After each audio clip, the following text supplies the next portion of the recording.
मैत्रीं भजत अखिलहृज्जेत्रीं, मैत्रीं भजत अखिलहृज्जेत्रीं, मैत्रीं भजत अखिलहृज्जेत्रीम्।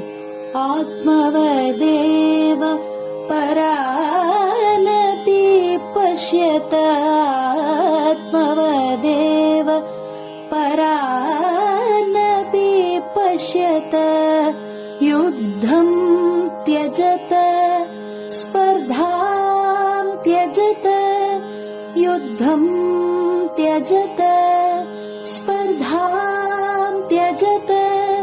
त्यजत परेष्वक्रममाक्रमणम्, त्यजत परेष्वक्रममाक्रमणम्। मैत्रीं भजत अखिलहृज्जेत्रीं। जननी पृथिवी कामदुघास्ते, जननी पृथिवी कामदुघास्ते। जनको देवः सकलदयाळु, जनको देवः सकलदयाळु। दाम्यत दत्त दयध्वं जनतां, दाम्यत दत्त दयध्वं जनतां। श्रेयो भूयात् सकलजनानां, श्रेयो भूयात् सकलजनानां, श्रेयो भूयात् सकलजनानां, श्रेयो भूयात् सकलजनानां, श्रेयो भूयात् सकलजनानां।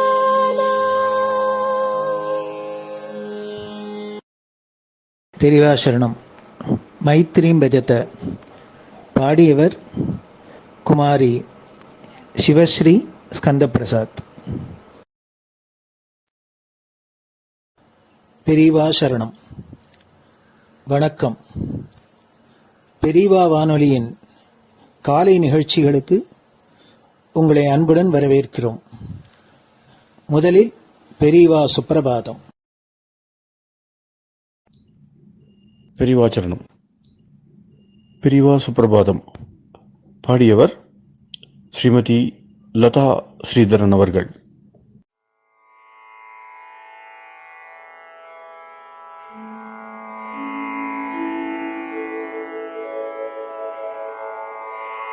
मायात्रियामासु निमीलिताक्षम्, लोकत्रियामासु विनिद्रमेनम्। लोकस्य रीत्या हि निबोधयामि, साक्षात् गुरुं चन्दिरशेखरेन्द्रम्, साक्षात् गुरुं चन्दिरशेखरेन्द्रम्। प्रातः सरोजकुसुमानि विहाय निद्राम्, बालारुणातपसुवर्णमयानि नित्यम्। कूजन्मरालकलगं सरवैः स्तुवन्ति, श्रीचन्द्रशेखर गुरो तव सुप्रभातम्, श्रीचन्द्रशेखर गुरो तव सुप्रभातम्। भृङ्गाश्च पीतमधुमत्तविलासिनिभिः युक्ताः सरोजवनजातसुरेणुपीताः, त्वां स्तुवन्ति मधुरैः कलगुञ्जनैः स्वैः। श्रीचन्द्रशेखर गुरो तव सुप्रभातम्, श्रीचन्द्रशेखर गुरो तव सुप्रभातम्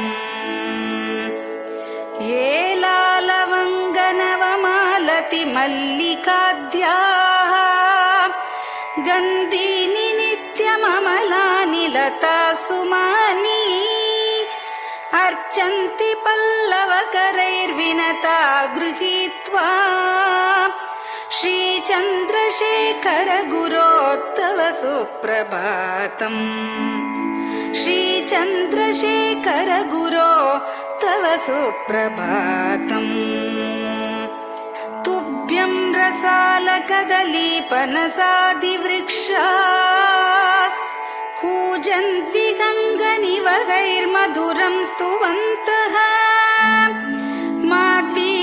माद्वीकसङ्गमधुरं फलमुद्वहन्ति श्रीचन्द्रशेखर गुरो तव सुप्रभातम् श्रीचन्द्रशेखर गुरो तव सुप्रभातम् कावेरि वारिकृतमञ्जनपूतदेहा वेदादिमन्त्रनिवहैर्मुखरीकृताशा विप्रास्तुवन्ति सततं नतमस्तकात्माम् श्रीचन्द्रशेखर गुरो तव सुप्रभातम् श्रीचन्द्रशेखर गुरो तव सुप्रभातम् भक्ताश्च ते विहितकर्म च या विशुद्धाः भक्त्यार्जिताखिल विशिष्टफलैकहस्ताः त्वद्दर्शनमगहरं परिलब्धुकामाः श्रीचन्द्रशेखर गुरो तव सुप्रभातम् श्रीचन्द्रशेखर गुरो तव सुप्रभातम् भूत्यासितेन वपुषा भुविशैव तत्त्वम् शक्त्यार्पितेन मनसा वरशाक्ततत्त्वम् नारायणेति वदता वदनेन विष्णोः तत्त्वं त्वया प्रकटितं तव सुप्रभातम् तत्त्वं त्वया प्रकटितं तव सुप्रभातम् स्वामिन् पदाब्जमधुपा इव भक्तलोकाः सेवां विधातुमधुना तव जागरूकाः उत्तिष्ठ पङ्कजपदानि निधाय भूमौ पूर्वं वदामि विनतस्तव सुप्रभातम् पूर्वं वदामि विनतस्तव सुप्रभातम् इत्यष्टकं शुभकरं कलिकल्मषघ्नम् भक्तेन केनचिदहो परिजल्पितं च उत्थाय जल्पति नरो विनत प्रभाते सन्मङ्गलानि लभते बहुधातिशीघ्रम् सन्मङ्गलानि लभते बहुधातिशीघ्रम् सन्मङ्गलानि लभते बहुधातिशीघ्रम्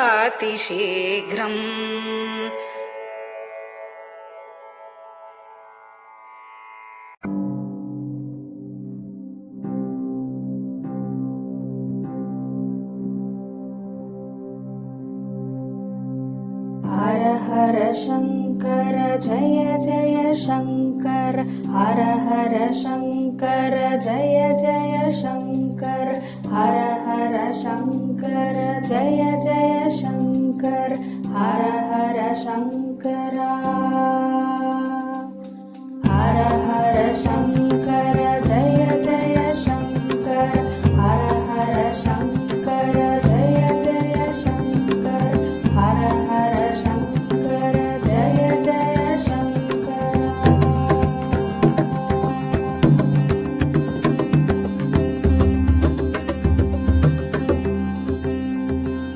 श्रुति स्मृति पुराणानाम्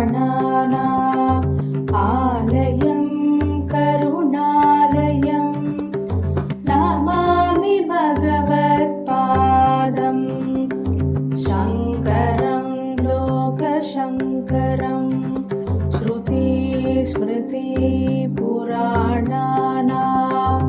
आलयं करुणालयं नमामि भगवत्पादम्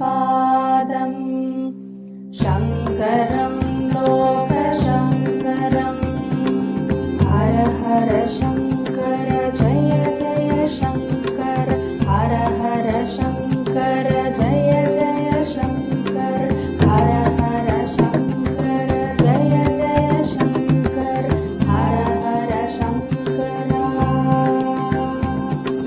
हर हर शङ्कर जय जय शङ्कर हर हर शङ्कर जय जय शङ्कर हर हर शङ्कर जय जय शङ्कर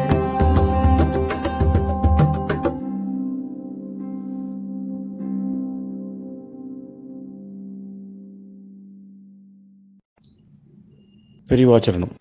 பெரியவா கராவலம்பம். பாடியவர் ஸ்ரீமதி லதா ஸ்ரீதரன் அவர்கள்.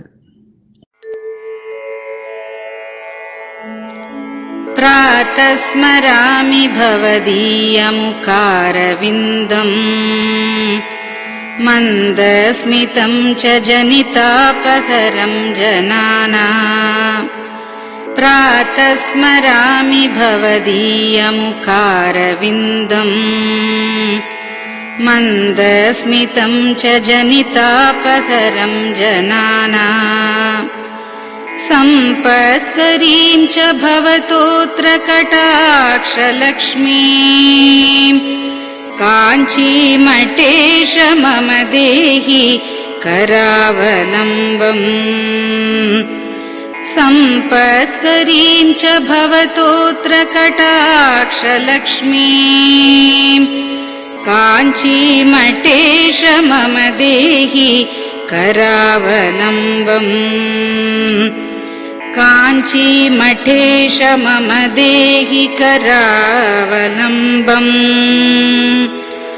काञ्चीमठेश मम देहि करावलम्बम् काञ्चीमठेश मम देहि करावलम्बम् प्रातः स्मरामि कलिदोषहराणि यानि हृद्यानि दिव्यमधुराणि मनोहराणि प्रातः स्मरामि कलिदोषहराणि यानि हृद्यानि दिव्यमधुराणि मनोहराणि वाक्यानि तेऽध्यवदनाम्बुजनिर्गतानि काञ्चीमठेश मम देहि करावलम्बम् वाक्यानि तेऽध्यवदनाम्बुजनिर्गतानि काञ्चीमठेश मम देहि करावलम्बम् काञ्चीमठेश मम देहि करावलम्बम् काञ्चीमठेश मम देहि करावलम्बम् काञ्चीमठेश मम देहि करावलम्बम् वक्षस्थलं विमलहेम समानवर्णम् भस्माङ्कितं जनमनोहर कुङ्कुमाक्तम् वक्षस्थलं विमलहेम समानवर्णम् भस्माङ्कितं जनमनोहर कुङ्कुमाक्तम् प्रातः स्मरामि भवतोऽत्र चिरं महात्मन् काञ्चीमठेश मम देहि करावलम्बम् प्रातः स्मरामि भवतोऽत्र चिरं महात्मन् काञ्चीमठेश मम देहि करावलम्बम् काञ्चीमठेश मम देहि करावलम्बम् काञ्चीमठेश मम देहि करावलम्बम् काञ्चीमठेश मम देहि करावलम्बम् मत्तेभतुल्यगमनं च निरीक्ष्यतेऽद्य यात्वा वनान्तरमनन्तगजाश्च लीनाः मत्तेभतुल्यगमनं च निरीक्ष्यतेऽद्य यात्वा वनान्तरमनन्तगजाश्च लीनाः प्रातः स्मरामि गजराजगतिं तवेदम् काञ्चीमठेश मम देहि करावलम्बम् प्रातः स्मरामि गजराजगतिं तवेदम् काञ्चीमठेश मम देहि करावलम्बम् काञ्चीमठेश मम देहि करावलम्बम् काञ्चीमठेश मम देहि करावलम्बम् काञ्चीमठेश मम देहि करावलम्बम् दक्षेण दण्डमवलम्ब्य सदैतरेण हस्तेन चारुकलशं च विराजमानम् दक्षेण दण्डमवलम्ब्य सदैतरेण हस्तेन चारुकलशं च विराजमानम् रक्ताम्बरं च तव चारु कटिं स्मरामि काञ्चीमठेश मम देहि करावलम्बम् रक्ताम्बरं च तव चारु कटिं स्मरामि काञ्चीमठेश मम देहि करावलम्बम् काञ्चीमठेश मम देहि करावलम्बम् काञ्चीमठेश मम देहि करावलम्बम् काञ्चीमठेश मम देहि करावलम्बम् विस्मृत्य दोषमखिलं च ममापराधम् त्रातुं च याध्य भगवन् कृतबद्ध दीक्षा विस्मृत्य दोषमखिलं च ममापराधम् त्रातुं च याध्य भगवन् कृतबद्ध दीक्षा प्रातः स्मरामि यतिपुङ्गवतेऽनुकम्पाम् काञ्चीमठेश मम देहि करावलम्बम् प्रातः स्मरामि यतिपुङ्गवतेऽनुकम्पाम् काञ्चीमठेश मम देहि करावलम्बम् काञ्चीमठेश मम देहि करावलम्बम् काञ्चीमठेश मम देहि करावलम्बम् काञ्चीमठेश मम देहि करावलम्बम् प्रातः स्मरामि भवदीय पदारविन्दम् यस्मात् प्रयान्ति दुरितानि महान्ति तानि प्रातः स्मरामि भवदीय पदारविन्दम् यस्मात् प्रयान्ति दुरितानि महान्ति तानि आयान्ति तानि मुहुरुद्य सुमङ्गलानि काञ्चीमठेश मम देहि करावलम्बम् आयान्ति तानि मुहुरुद्य सुमङ्गलानि काञ्चीमठेश मम देहि करावलम्बम् काञ्चीमठेश मम देहि करावलम्बम् काञ्चीमठेश मम देहि करावलम्बम् काञ्चीमठेश मम देहि करावलम्बम् स्नानाश्च पानाश्च निषेवणाश्च ध्यानाश्च पापानिलयं प्रयान्ति स्नानाश्च पानाश्च निषेवणाश्च ध्यानाश्च पापानिलयं प्रयान्ति हे तीर्थपादानुसवं पदं ते तीर्थं च तीर्थीकरणं भजामि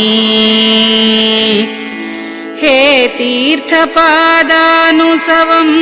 पदं ते तीर्थं च तीर्थीकरणं भजामि काञ्चीमठेश मम देहि करावलम्बम् काञ्चीमठेश मम देहि करावलम्बम्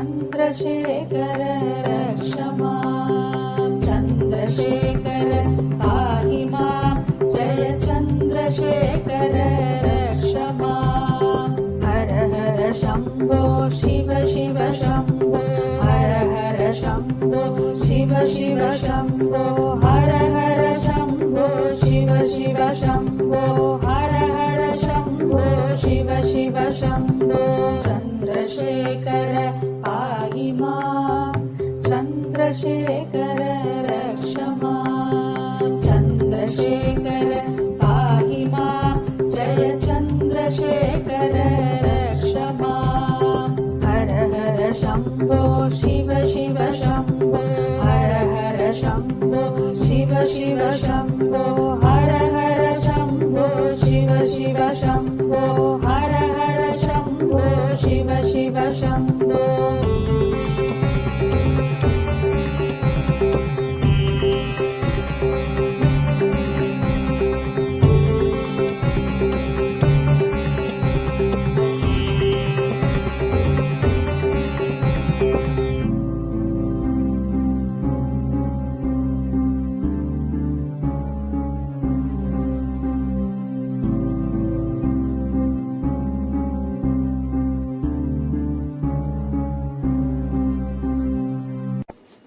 பெரியவா சரணம்.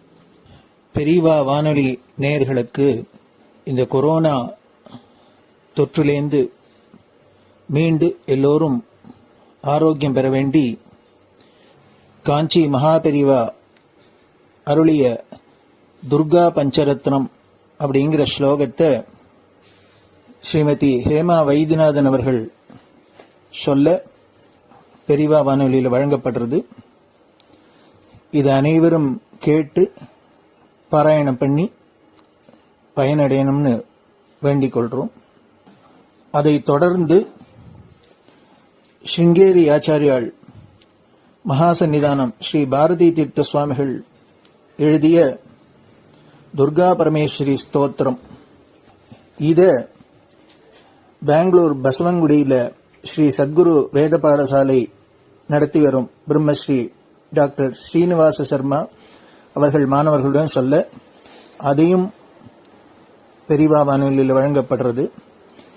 இந்த இரு ஆச்சாரியர்களும் செய்த இந்த துர்கா ஸ்லோகத்தை எல்லோரும் கேட்டு பாராயணம் பண்றதுனால நம்மளோட இந்த இடரெல்லாம் கலையும்.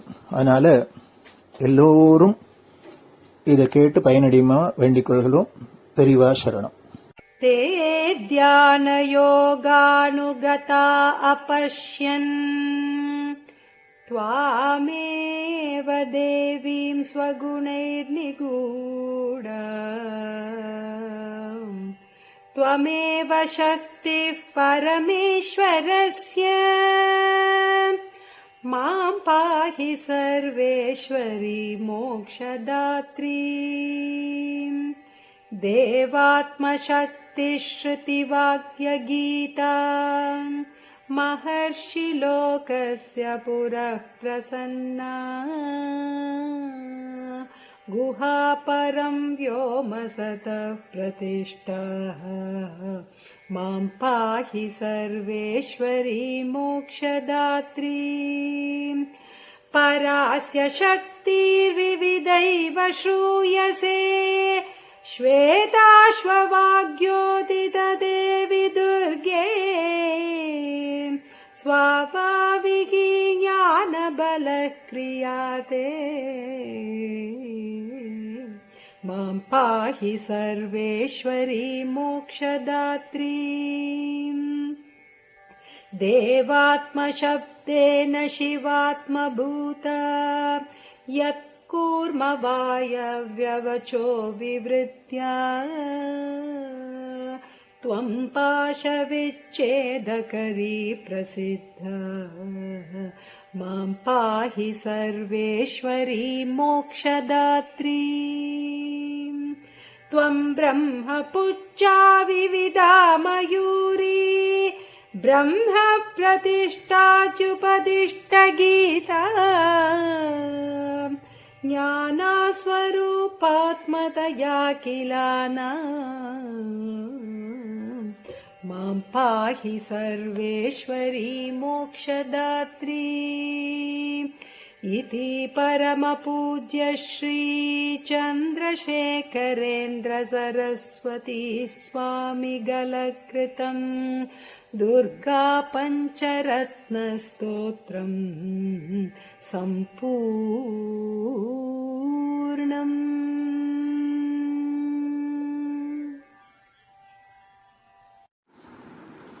ॐ श्रीगुरुभ्यो नमः.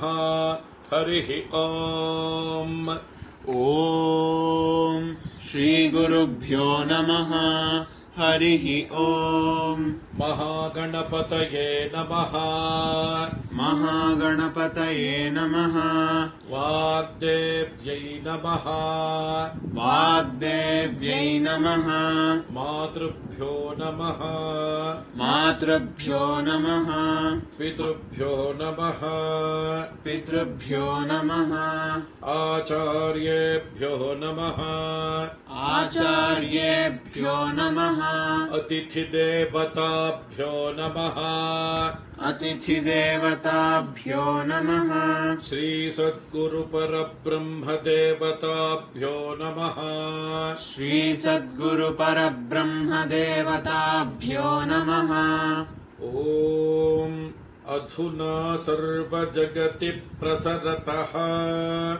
ॐ अधुना सर्वत्र जगति प्रसरतः.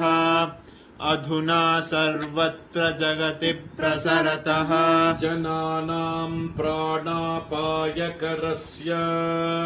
जनानां प्राणापायकरस्य. जनानां प्राणापायकरस्य कोरोना नामकस्य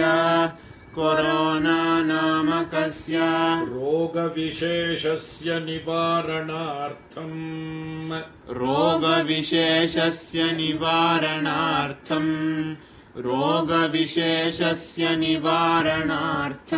शृङ्गेरि जगद्गुरुविरचिता श्री दुर्गा परमेश्वरी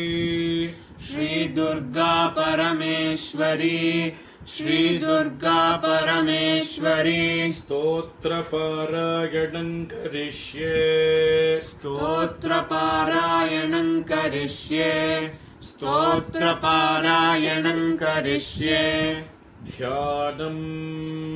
ध्यानं तान् दुर्गान् दुर्गमान् देवीं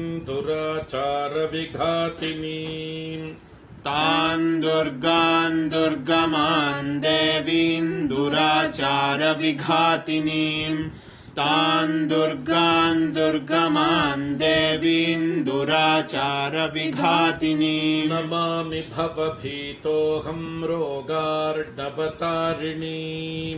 नमामि भवभीतोऽहं रोगार्णवतारिणीम्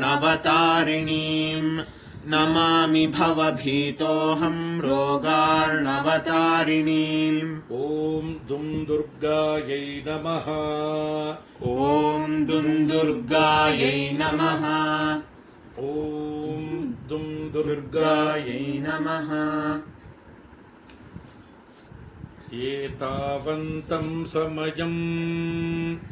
एतावन्तं समयं सर्वापद्भ्योऽपि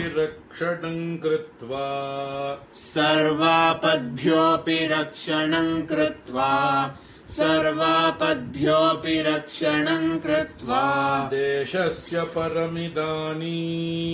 देशस्य परमिदानीं ताटस्थ्यं वहसि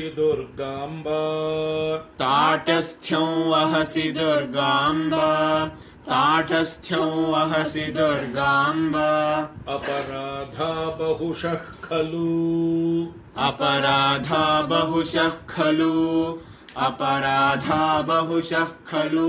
पुत्राणां प्रतिपदं भवन्त्येव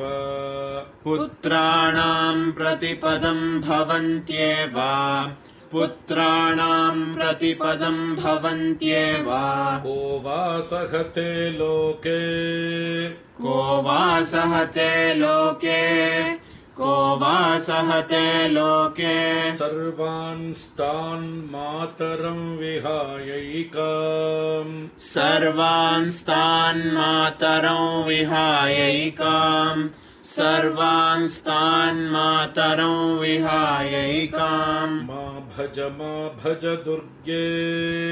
मा भज दुर्गे ताटस्थ्यं पुत्रकेषु दीनेषु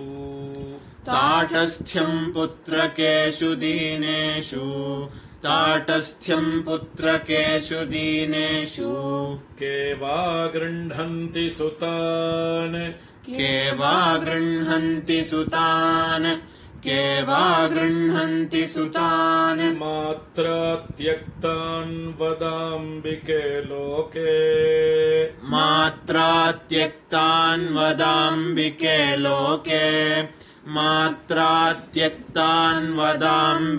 लोके इतः परं वा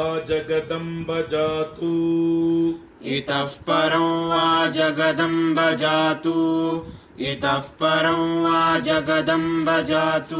देशस्य रोगप्रमुखापदोऽस्य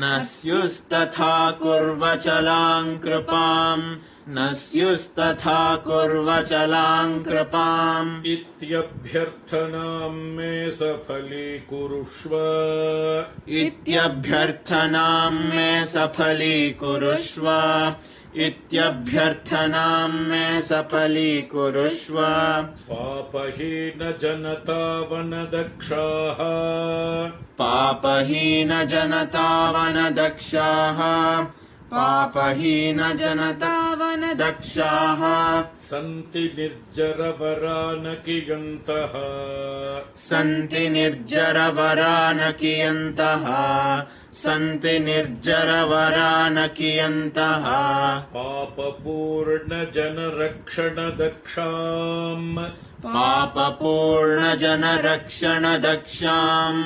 पापपूर्णजनरक्षणदक्षाम् त्वां विना भुवि परान्न विलोके त्वां विना भुवि परान्न विलोके त्वां विना भुवि परान्न विलोके ॐ शान्ति शान्ति शान्तिः ॐ शान्ति शान्ति शान्तिः श्री सद्गुरु दिव्य चरणारविन्दार्पणमस्तु பெரியவா சரணம். நீங்கள் கேட்க இருப்பது பெரியவா குரல். மகா பெரியவா உபன்யாசங்களில் இருந்து சில பகுதிகள். நம பார்வதி பதயே கோவிந்தநாம ஒரு விசேஷம். எல்லா புஸ்தகங்களை காட்டிலும் அந்த பகவத்கீதைக்கு ஒரு கீர்த்தி அதிகமாக ஏற்பட்டிருக்கு. இந்த மாதிரி ஞானத்தை உபதேசம் பண்ற புஸ்தகங்கள் எவ்வளவோ இருக்கலாம்.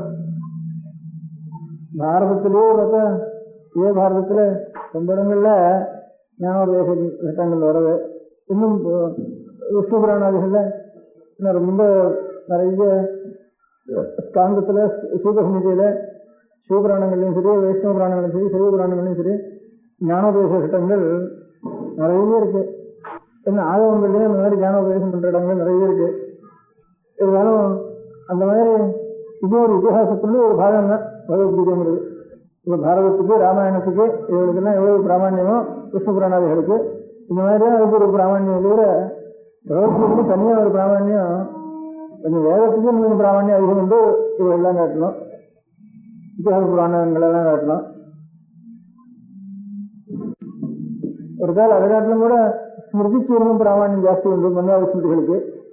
பாரதத்தை காட்டிலும் மன்வாத ஸ்மிருதிகளுக்கு இன்னும் பிராமணியம் அதிகம் உண்டு. மன்வாத ஸ்மிருதிகளை காட்டிலும் வேதத்துக்கு இன்னும் அதிக பிராமணியம் உண்டு. ஆக பிரமாணமான நூல்ங்கிற பார்த்தோம்னா பகவத்கீதை அவ்வளவு பிரமாணமா எல்லாத்தையும் மேலே சத்தியா அவ்வளவு சொல்றவன் அவ்வளவு ஒரு பேர் வரத்துக்கு அப்படி ஒன்றும் காரணம் இல்லை. இந்த பிரமாண நூல்கள்ங்கிற முறையில வைதிக சம்பிரதாயத்தில் பிரமாண நூல்ங்கிற முறையில பார்த்தா பாக்கி பாரத ராமாயண புராணம் எல்லாம் அப்படியோ அந்த மாதிரி தான் இந்த பகவத்கீதையும். அப்படி இருக்கிறப்போ ஆனா ஞானோபதேச கணக்கை பார்த்தோம்னா இதே மாதிரியே இன்னும் கூடன்னு குறைச்சிடணும்னா இதுக்கு பரவில்லாம எவ்வளோ இடத்துல இப்போ சூரியசமிதை, விஷ்ணு புராணம் எல்லாம் நிறைய ஞானோபதேசம் கணக்கெல்லாம் இருக்கு. இதே மாதிரி சமப்பிரமாணமா இருக்க முடியாது நூல்கள்ல. அப்படி இருக்கிறப்போ இந்த பகவத்கீதை ஒரு புஸ்தகத்துக்கு மாத்திரம் இவ்வளவு கேதி, உபநிஷத்துக்கெல்லாம் கூட அவ்வளவு கேதி இல்லை. பகவத்கீதை எல்லாருக்கும் தெரியும்.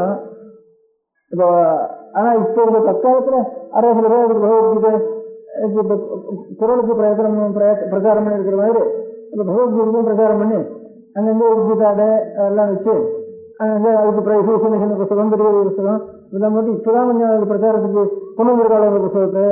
அதனாலதான் இப்போ அந்த புஸ்தகத்துக்கு அவ்வளோ பேர் இருக்கோம் அப்படின்னு ஒரு சந்தேகம் வரும். அப்படி சந்தேகப்படுறதுக்கு இடம் இல்லை. ஏன்னா பகவத்கீதைக்கு எவ்வளவு வியாக்கியானங்கள் ஆதி காலத்திலிருந்து ஆச்சாரியால் காலத்துக்கு கொஞ்சம் முந்தியோன்னு கூட சொல்லலாம். அசோக ஆச்சாரியால் அவரோட வியாக்கியானம் இருக்கார். இன்னும் காஷ்மீரத்தில் அநேகம் பேர் வியாக்கியானம் இருக்காருக்கு. ஆசிரியர் ஹிமாச்சலம் நிறைய அதுக்கு எவ்வளவு வியாக்கியானங்கள் ஒவ்வொரு சம்பிரதாயத்தாலும் தனித்தனியா ஒவ்வொரு வியாக்கியானம், 2 வியாக்கியானம், 3 வியாக்கியானம் அவ்வளவு பண்ணிட்டுதா பெரிய புஸ்தகம் பகவத்கீதைக்கு இருக்கிற வியாக்கியானங்கள் எல்லாம் எடுத்து நிறைய வியாக்கியானம்.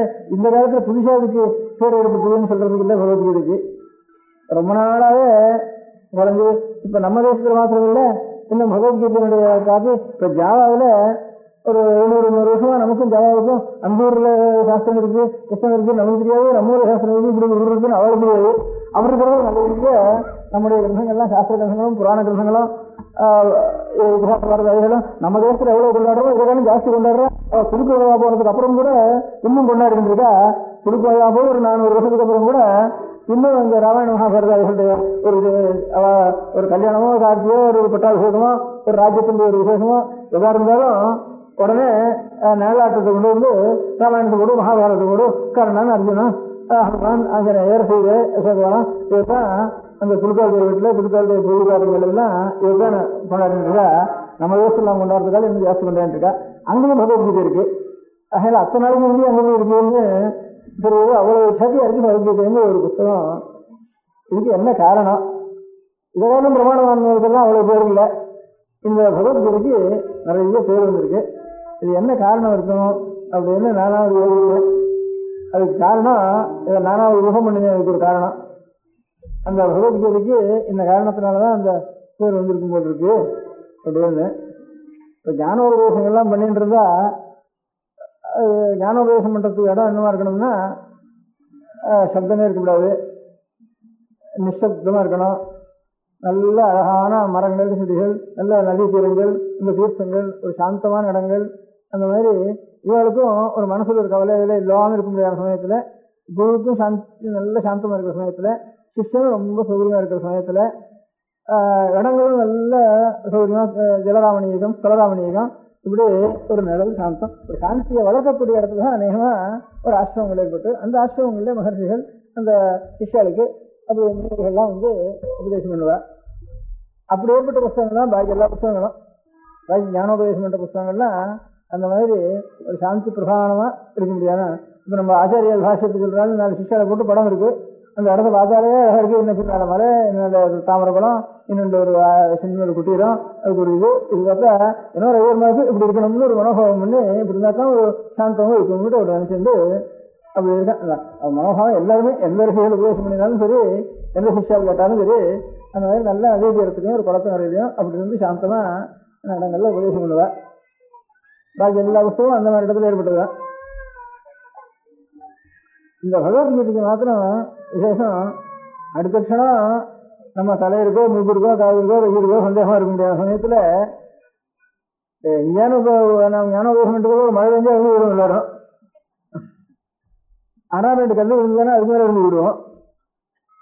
அவன் என்னன்னா கல்லு மாத்திரம் இல்லை, தன்னுடைய உயிர் எது வேணாலும் சரி பேசிட்டே இருக்கப்போ தலையிற்கு போடுறதோ காலுக்கு போடுறதோ அப்படின்னு சந்தேகம். அப்படி இருந்தாலும் அதெல்லாம் தூரத்தில் இருக்கட்டும் அப்படின்னுட்டு உயிர் எப்படி போனாலும் சரி, உயிரோ சரீரமோ எல்லாத்தையும் காட்டிலும் நமக்கு ஞானத்தை நம்ப வேண்டியதான் முக்கியம்.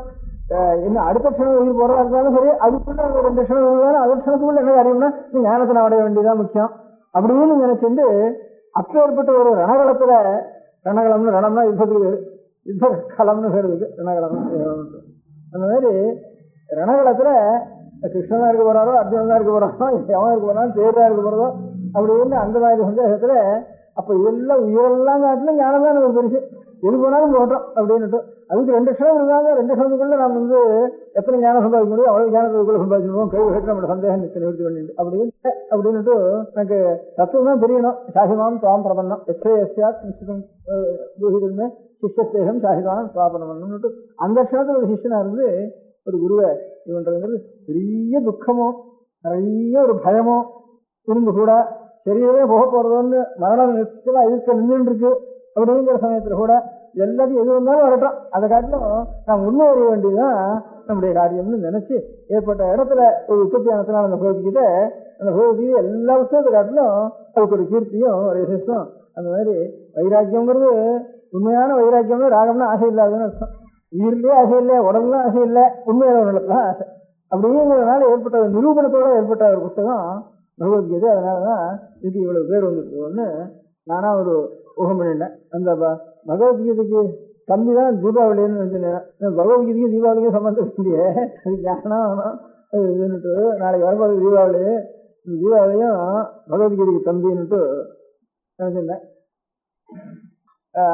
புஸ்தகத்தில் எப்படி பகவத்கீதை ரொம்ப சாத்தி கிடையாதோ அந்த மாதிரி எல்லாரும் பண்றது தீபாவளி தெரியாத இந்தியாவில் ஒருத்தன் இருக்க மாட்டான் உலகத்துல. ஒரு வண்டியை ஒருத்தனுக்கு தெரியும், ஒரு வண்டிக்கு தெரியாது, வடக்கு தெரியாது, கிழக்கு தெரியும், கிழக்கு தெரியாது, ஒரு ஜாதிக்கு தெரியும், இந்த ஜாதிக்கு தெரியாது, அப்படியே அநேக வண்டிகள் இருந்துருக்கும். இந்த தீபாவளி பண்டிகை மாத்திரம் ஆரிய ஹிமத்பருவத்தினுடைய பண்டிகையில் இருந்தாலும் சரி, என்னென்ன மலையாளத்தில் இருந்தாலும் சரி, கன்னியாகுமரியில் இருந்தாலும் சரி, இந்த தீபாவளி மாத்திரம் தெரியாதவன் உலகத்திலே கிடையாது. இப்போ ஓணம்னு மலையாளத்தில் பண்ணா நமக்கு ஓணம்னா என்னடான்னா நமக்கு தெரியவே தெரியாது. இங்கே இருந்து ஓணம்னா அதுக்கு அர்த்தமே தெரியாது, ஓணத்துக்காலும் தெரிய கிடையாதுன்னுட்டு விஷுக்கணின்னு ஒன்று வச்சுருக்கான் மலையாளத்தில், நமக்கு அது சொல்லிட்டு நமக்கு அதெல்லாம் தெரியவே தெரியாது. ஹோலின்னு அங்கே வடக்கணுமா சொல்கிறேன். எல்லாரும் எடுத்து என்னவோ சாய தண்ணி எடுத்து ஒருத்தர் அடிச்சுக்கிறது, போட்டு எடுக்கிறது, போட்டாடுறது, கும்மாளம் போடுறது, அது பண்ணிட்டு இருக்கா. நம்ம ஊரில் என்னென்ன என்னைக்கு எந்த சமாச்சாரம் எதுக்காக பண்ணுறது ஒன்றுமே தெரியாது நம்ம ஊரில். இப்படி ஒவ்வொரு ஊரில் ஒவ்வொன்றும் முக்கியமாக இருக்குது. அதே மாதிரி சில ஜாதிகளில் சில பண்ணுறா, இன்னும் சில ஜாதிகளுக்கு ஒரு ஊரில் இருக்கிற வேண்டியே சில ஜாதிகளுக்கு ஒரு பண்டிகை உண்டு, இன்னும் சில ஜாதிகளுக்கு அந்த பண்டிகை தெரியாது. அப்படியான பண்டிகைகள்லாம் இருக்குது. இந்த தீபாவளி ஒன்று தான் நம்மளோட எந்த இப்போ நம்ம நாட்டில் புதுசாக வந்த மதங்களை தவிர பாக்கி நம்ம நாட்டில் இருக்க முடியாத ஒரு 1000 வருஷத்துக்கு முந்தி நம்ம நாட்டில் இருக்கிற அத்தனை பேரும் சரி, ஜெயினோ பௌத்தனோ எவனாக இருந்தாலும் சரி, நம்ம நாட்டில் பிறந்தோம் அத்தனை பேருக்கும் புதுசாக இந்திர தேசத்துலேருந்து தூக்கிட்டு வந்த மதங்களை தவிர பாக்கி நம்ம நாட்டில் இருந்தவர்களுக்கு முழுக்க தீபாவளி மாதம் தெரியாதா கிடையாது. அது கொஞ்சம் கொஞ்சம் ஒன்றா தீபாவளிக்கு இங்கே வடக்கு வைக்கிற வழக்கம் இல்லை. மடத்தில் நான் வடக்க பார்த்துட்டு இங்கே தீபாவளின்னு பேர் இருக்குன்னு 20 வருஷம் 20 வருஷமா வழக்கு வை அப்படின்னு சொல்லி வச்சிருக்கேன். இந்த பட்டாசு வெடிக்கிறது தான் இங்கே பட்டாசு வெடிக்கிறது ஏதோ இப்போ கார்த்திகை வந்துட்டுதா அவளுக்கு கார்த்திகை வரலையே. இது கார்த்திகை கிருஷ்ணமோ இது காசியிலாம் பூர்ணிமாந்த மாசம் இல்லையா? இப்போ கார்த்திகை கிருஷ்ணன் தான். அகில இந்த கார்த்திகை தீபாவளி அன்னைக்கு கங்கையில கணக்கு வழக்கு இல்லாம அகலை ஏற்றி ஜொன்னைகளை ஏற்றி நீங்களும் விட்டுருப்பா. இன்னைக்கு கங்கை கரை முழுக்க தீபம் வைக்கிறதோட கூட கங்கையிலையும் கணக்கு வழக்கு இல்லாம போயிட்டு இருக்கோம். இப்போ கார்த்திகை தான் வேறு வாழ்க்கை. கார்த்திகை ஸ்நானம் வந்துட்டு இப்போ இந்த போன பூர்ணிமையிலேருந்து கார்த்திகை வந்துட்டு. நான் பூர்ணவாசின்னு சொல்றோம் இல்லையா? அது பூர்ணவாசிங்கிற வார்த்தைக்கே பூர்ணகா மாசகா அஸ்தியாமிச்சு மாசம் பூர்ணமானதுன்னு அர்த்தம். அதனால பூர்ணமியிலேருந்து தான் பூர்ணிமை வரைக்கும் ஒரு மாதம். நமக்கெல்லாம் அமாவாசையிலேருந்து அமாவாசை மாதம் இந்த சாந்திர மாதம் வச்சுட்டு இருக்கோம். அவளுக்கு பூர்ணிமையிலேருந்து பூர்ணிமை மாதம் அவாசாந்திரமானம் வச்சுட்டு இருக்கா வடக்க. எப்படி இருந்தாலும் இந்த தீபாவளி இன்னைக்கு தான். இந்த தீபாவளிங்கிறது இதுவும் பகவத்கீதைக்கு தம்பின்னு வச்சுட்டு இருக்கேன். இவ்வளவு பேர் இருக்கிறதுனால பாக்கி இதை காட்டிலும் எவ்வளவோ வசந்த சௌதமான கர்மாக்கள்லாம் இருக்கு, பாக்கி இருக்க முடியாத அனுஷ்டானங்கள்லாம் இருக்கு. அது எல்லாத்தையும் காட்டிலும் சுவாமி பிறந்த நாள்லாம் இருக்கு, சுவாமி அவதாரம் பண்ணி நாள்லாம் இருக்கு, தர்மசாஸ்திரத்தில் சொன்ன புண்ணியகாலங்கள்லாம் இருக்கு, வேதத்தில் சொன்ன புண்ணியகாலங்கள்லாம் இருக்கு, அவ்வளோதான் புராணங்கள் பகவத் அவதாரங்கள் இருக்க முடியாத புண்ணியகாலங்கள்லாம் இருக்கு. அது எல்லாத்தையும் காட்டிலும் இந்த இது மாத்திரம் ரொம்ப பெருசா எல்லாருக்கும் தெரிஞ்சது இந்த தீபாவளிங்கிறது ஒன்று. இந்த தீபாவளிக்கு இவ்வளவு பேர் இருந்ததுனால அப்படின்னுட்டு அதுவும் முடியாதுன்னு ஒன்று இந்த பகவத்கீதை மாதிரி தான் அதுக்கும் தீர்மானம் பண்ணினேன். அவனும் தான் ராஜ் ஜோதிஷபுரம்னுட்டு அஸ்ஸாம் கிட்ட ஒரு ஊர் இருந்துதான். அந்த ஊர்ல இதுதான் பௌமன்னு அவனுதான் நரகாசுரன்னு பேர். அவனுக்கு அந்த ஊர்ல ரொம்ப வியாபகமா இருந்தான். அவன் ரொம்ப அநேக சிரமங்கள் பிடிச்சிட்டு இருந்தான். எல்லாரையும் சக்தி வந்துட்டு தபஸ் பண்ணினா வரம் கிடச்சி வச்சு அது தாமசமான வரமாக வாங்கிட்டு எல்லாரையும் ஹிம்சை பண்றதுக்கு லோகத்தில் இருக்கிற ராஜ்யத்தில் இருக்க முடியாத அத்தனை பேரையும் உண்டு. அநேக ஸ்திரீகளுக்கு ஹிம்சையும், அநேக குழந்தைகளுக்கு ஹிம்சை, பெரியவாளுக்கு ஹிம்சை, தபஸ் பண்றவாளுக்கு ஹிம்சை, இப்படிலாம் பண்ணிட்டு எல்லாத்தையும் ஊர்ல கொண்டு வச்சுட்டு இவ்வளவு கஷ்டங்கள்லாம் படிச்சுட்டு இருந்தான். லோக கண்டகனா இருந்தான். அது தெரிஞ்ச பகவான் அவனை போய் அவன் ரொம்ப அத்தனை கோட்டை, அந்த கோட்டை, இந்த கோட்டைன்னு ஒவ்வொரு அக்னி கோட்டை, நெருப்பு கோட்டை, ஜலக்கோட்டை, எப்படி ஒவ்வொரு பூதங்கள்னாலையும் ஒரு கோட்டைகளை கட்டிட்டு அங்கிட்ட வராமல் இருக்க முடியா. கிருஷ்ண பகவானுக்கு கூட அங்க கிட்ட போய் அவனால முடிய முடியாதுன்னு சந்தேகப்பட முடியாத ஒரு அவ்வளவு பந்தோபஸ்துல இருந்தான் அவ்வளவு சக்தியோட. அப்புறம் சுவாமி போய் என்ன நோய் யுக்தி பண்ணி அவதாரம் பண்ணினவாள் அதுக்கு தகுந்த யுக்திகளை தான் பண்ணி அங்கே போய் அவனை சம்ஹாரம் பண்ணினான். அவன் சம்ஹாரம் பண்றப்போ அவனுடைய தாயார் பூமிதேவின்னு சொல்றது, பூமிதேவியுடைய அவதாரம் பூமிதேவின்னு சொல்றது. அவன் பகவானை பார்த்த உடனே அவளுக்கு தன் பிள்ளை மறந்து போனதோ, மறிச்சு போனதோ, பிள்ளை சாரதோ அவனை கொலை பண்றதோ இது எல்லாமே பகவான் தரிசனம் நமக்கு கிடைச்சது. இது பிள்ளைன்னா ஒரு நூற்றுக்கும் பிள்ளை வருது, பிள்ளை போறது அப்படின்னு இது ஒரு பக்கம் இருக்கட்டும் அப்படின்னுட்டு பிள்ளையினுடைய ஒரு இதை கூட புத்திரசோகத்தை காட்டிலும் மாதாவுக்கு வேற ஒண்ணும் கிடையாது, ஸ்திரீகளுக்கு அதை காட்டிலும் துக்கங்கிறது வேற ஒண்ணுமே கிடையாது. பர்த்தா போறான்னா தனக்கு ஒரு இது வரைக்கும் இருக்க சௌகரியங்கள் குறைஞ்சுங்கிற ஒரு லௌகிக துக்கமும் அதில் சேர்ந்துருக்கு. பக்தியோட கூட பக்தி தீபாவளை தவிர லௌகிகமா நாம் நம்ம இனிமேல் ரட்சிக்கிறதுக்கு ஒத்துரும் இல்லையே அப்படிங்கிறது ஒரு இன்னும் இல்லை அநேக அபசகுணமாயும் அசுகமாயும் இப்படி எல்லாம் ஒரு நிலைமை வருது நமக்கு. அப்படிங்கிற ஒரு துக்கத்தோட தனக்கு ஒரு சௌகரிய குறைவு ஏற்படுறதுங்கிறதும் சேர்ந்து இருக்கு அந்த துக்கத்துல பக்தியோட கூட. புத்திரவரணத்துல அதெல்லாம் ஒண்ணுமே இல்லை. சின்ன குழந்தை போனா கூட அது தாங்க முடியாத புத்திரசோகம். அதுல எத்தனை கத்தனை கொஞ்சம் கூட வயசாகிறதோ அத்தனை கத்த புத்திரசோகம் தாங்காது. இப்படி லோகத்துல முழுக்க பெரிய சக்கரவர்த்தி மாதிரி இருந்து எல்லாம் கிடுகிடுன்னு உலகமே எடுக்க முடியாதான் ஒரு ராஜ்யபாரம் பண்ணிட்டு இருந்த ஒரு பையன் ஒரு புத்திரன் அவனுக்கு போனாங்கிறது கூட நினைச்சானே. பகவானுடைய கையால அவனுக்கு பெரிய அவனுக்கு மோட்சம் ஏற்பட்டுதுன்னு. பகவானுடைய கையால மோட்சம் ஏற்பட்டும் அவனுக்கு சரி. நமக்கு பகவானுடைய எந்த புண்ணியம் பண்ணுமோ, பாவம் பண்ணதுனால பகவான் தாரோ புண்ணியம் பண்ணதுனால பகவான் தாரோ தெரியல. பாவம் பண்றதுனால பெரிய தப்பு பண்றதுனால பகவான் வரார். அது ரொம்ப புண்ணியம் பண்ணினாலும் தான் பகவான் வருவார், ரொம்ப பாவம் பண்ணினாலும் பகவான் வருவது இருக்கு. அதனால அப்பேற்பட்டது நான் பண்ணின புண்ணியமோ பாவமோ அதுவே தெரியலையே நமக்குன்னு அவன் நினைச்சுட்டு உடனே அவர் பிரார்த்தனை பண்ணிட்டா. இது இருக்கட்டும், என் பிள்ளை போனதுனால ஒருத்தருக்கும் துக்கம் இருக்கக்கூடாது லோகத்துல. இவ்வளவு பெரிய சக்கரத்தி போனானா இன்னைக்கு மாத்திரம் இல்லை, என் பிள்ளை போனனால உங்க பகவானால அவனுடைய கை கிடைச்சது. அதை காட்டிலும் உத்தமமான மங்களம் கிடையாது, அப்பேரோட மோட்சம் கிடைச்சது. அந்த நாளை எல்லாருக்கும் உலகத்துல ஞாபகம் இருக்கிறதுக்கு அந்த நாள்ல இங்க யாரு அன்னைக்கு எண்ணெய் சேர்த்துக்கிறாளோ, எண்ணெய் எங்கேயானு சேர்த்து விளாடணும் செத்துக்கணும். இன்னைக்கு எம்புள்ள போன இன்னைக்கு எல்லாரும் எண்ணெய் சேர்த்துக்கணும், எல்லாரும் ஒரு முழுக்க வளர்த்து வைக்கணும், தீபாவளி வைக்கணும், எல்லாரும் புது வஸ்திரம் கட்டிக்கணும், எல்லாரும் விசேஷமா விருந்து கொண்டாடணும் அப்படின்னுட்டு இப்படி ஒரு பிரார்த்தனை அவ பண்றதுக்கு ஆரம்பிச்சா. அப்படின்னு ஒரு வருஷம் இருக்கு. நரகாசுரனே கேட்டுட்டான். நான் சித்து போற காலத்துல அவனே என்னுடைய உங்க கையால கிடைச்சது எனக்கு.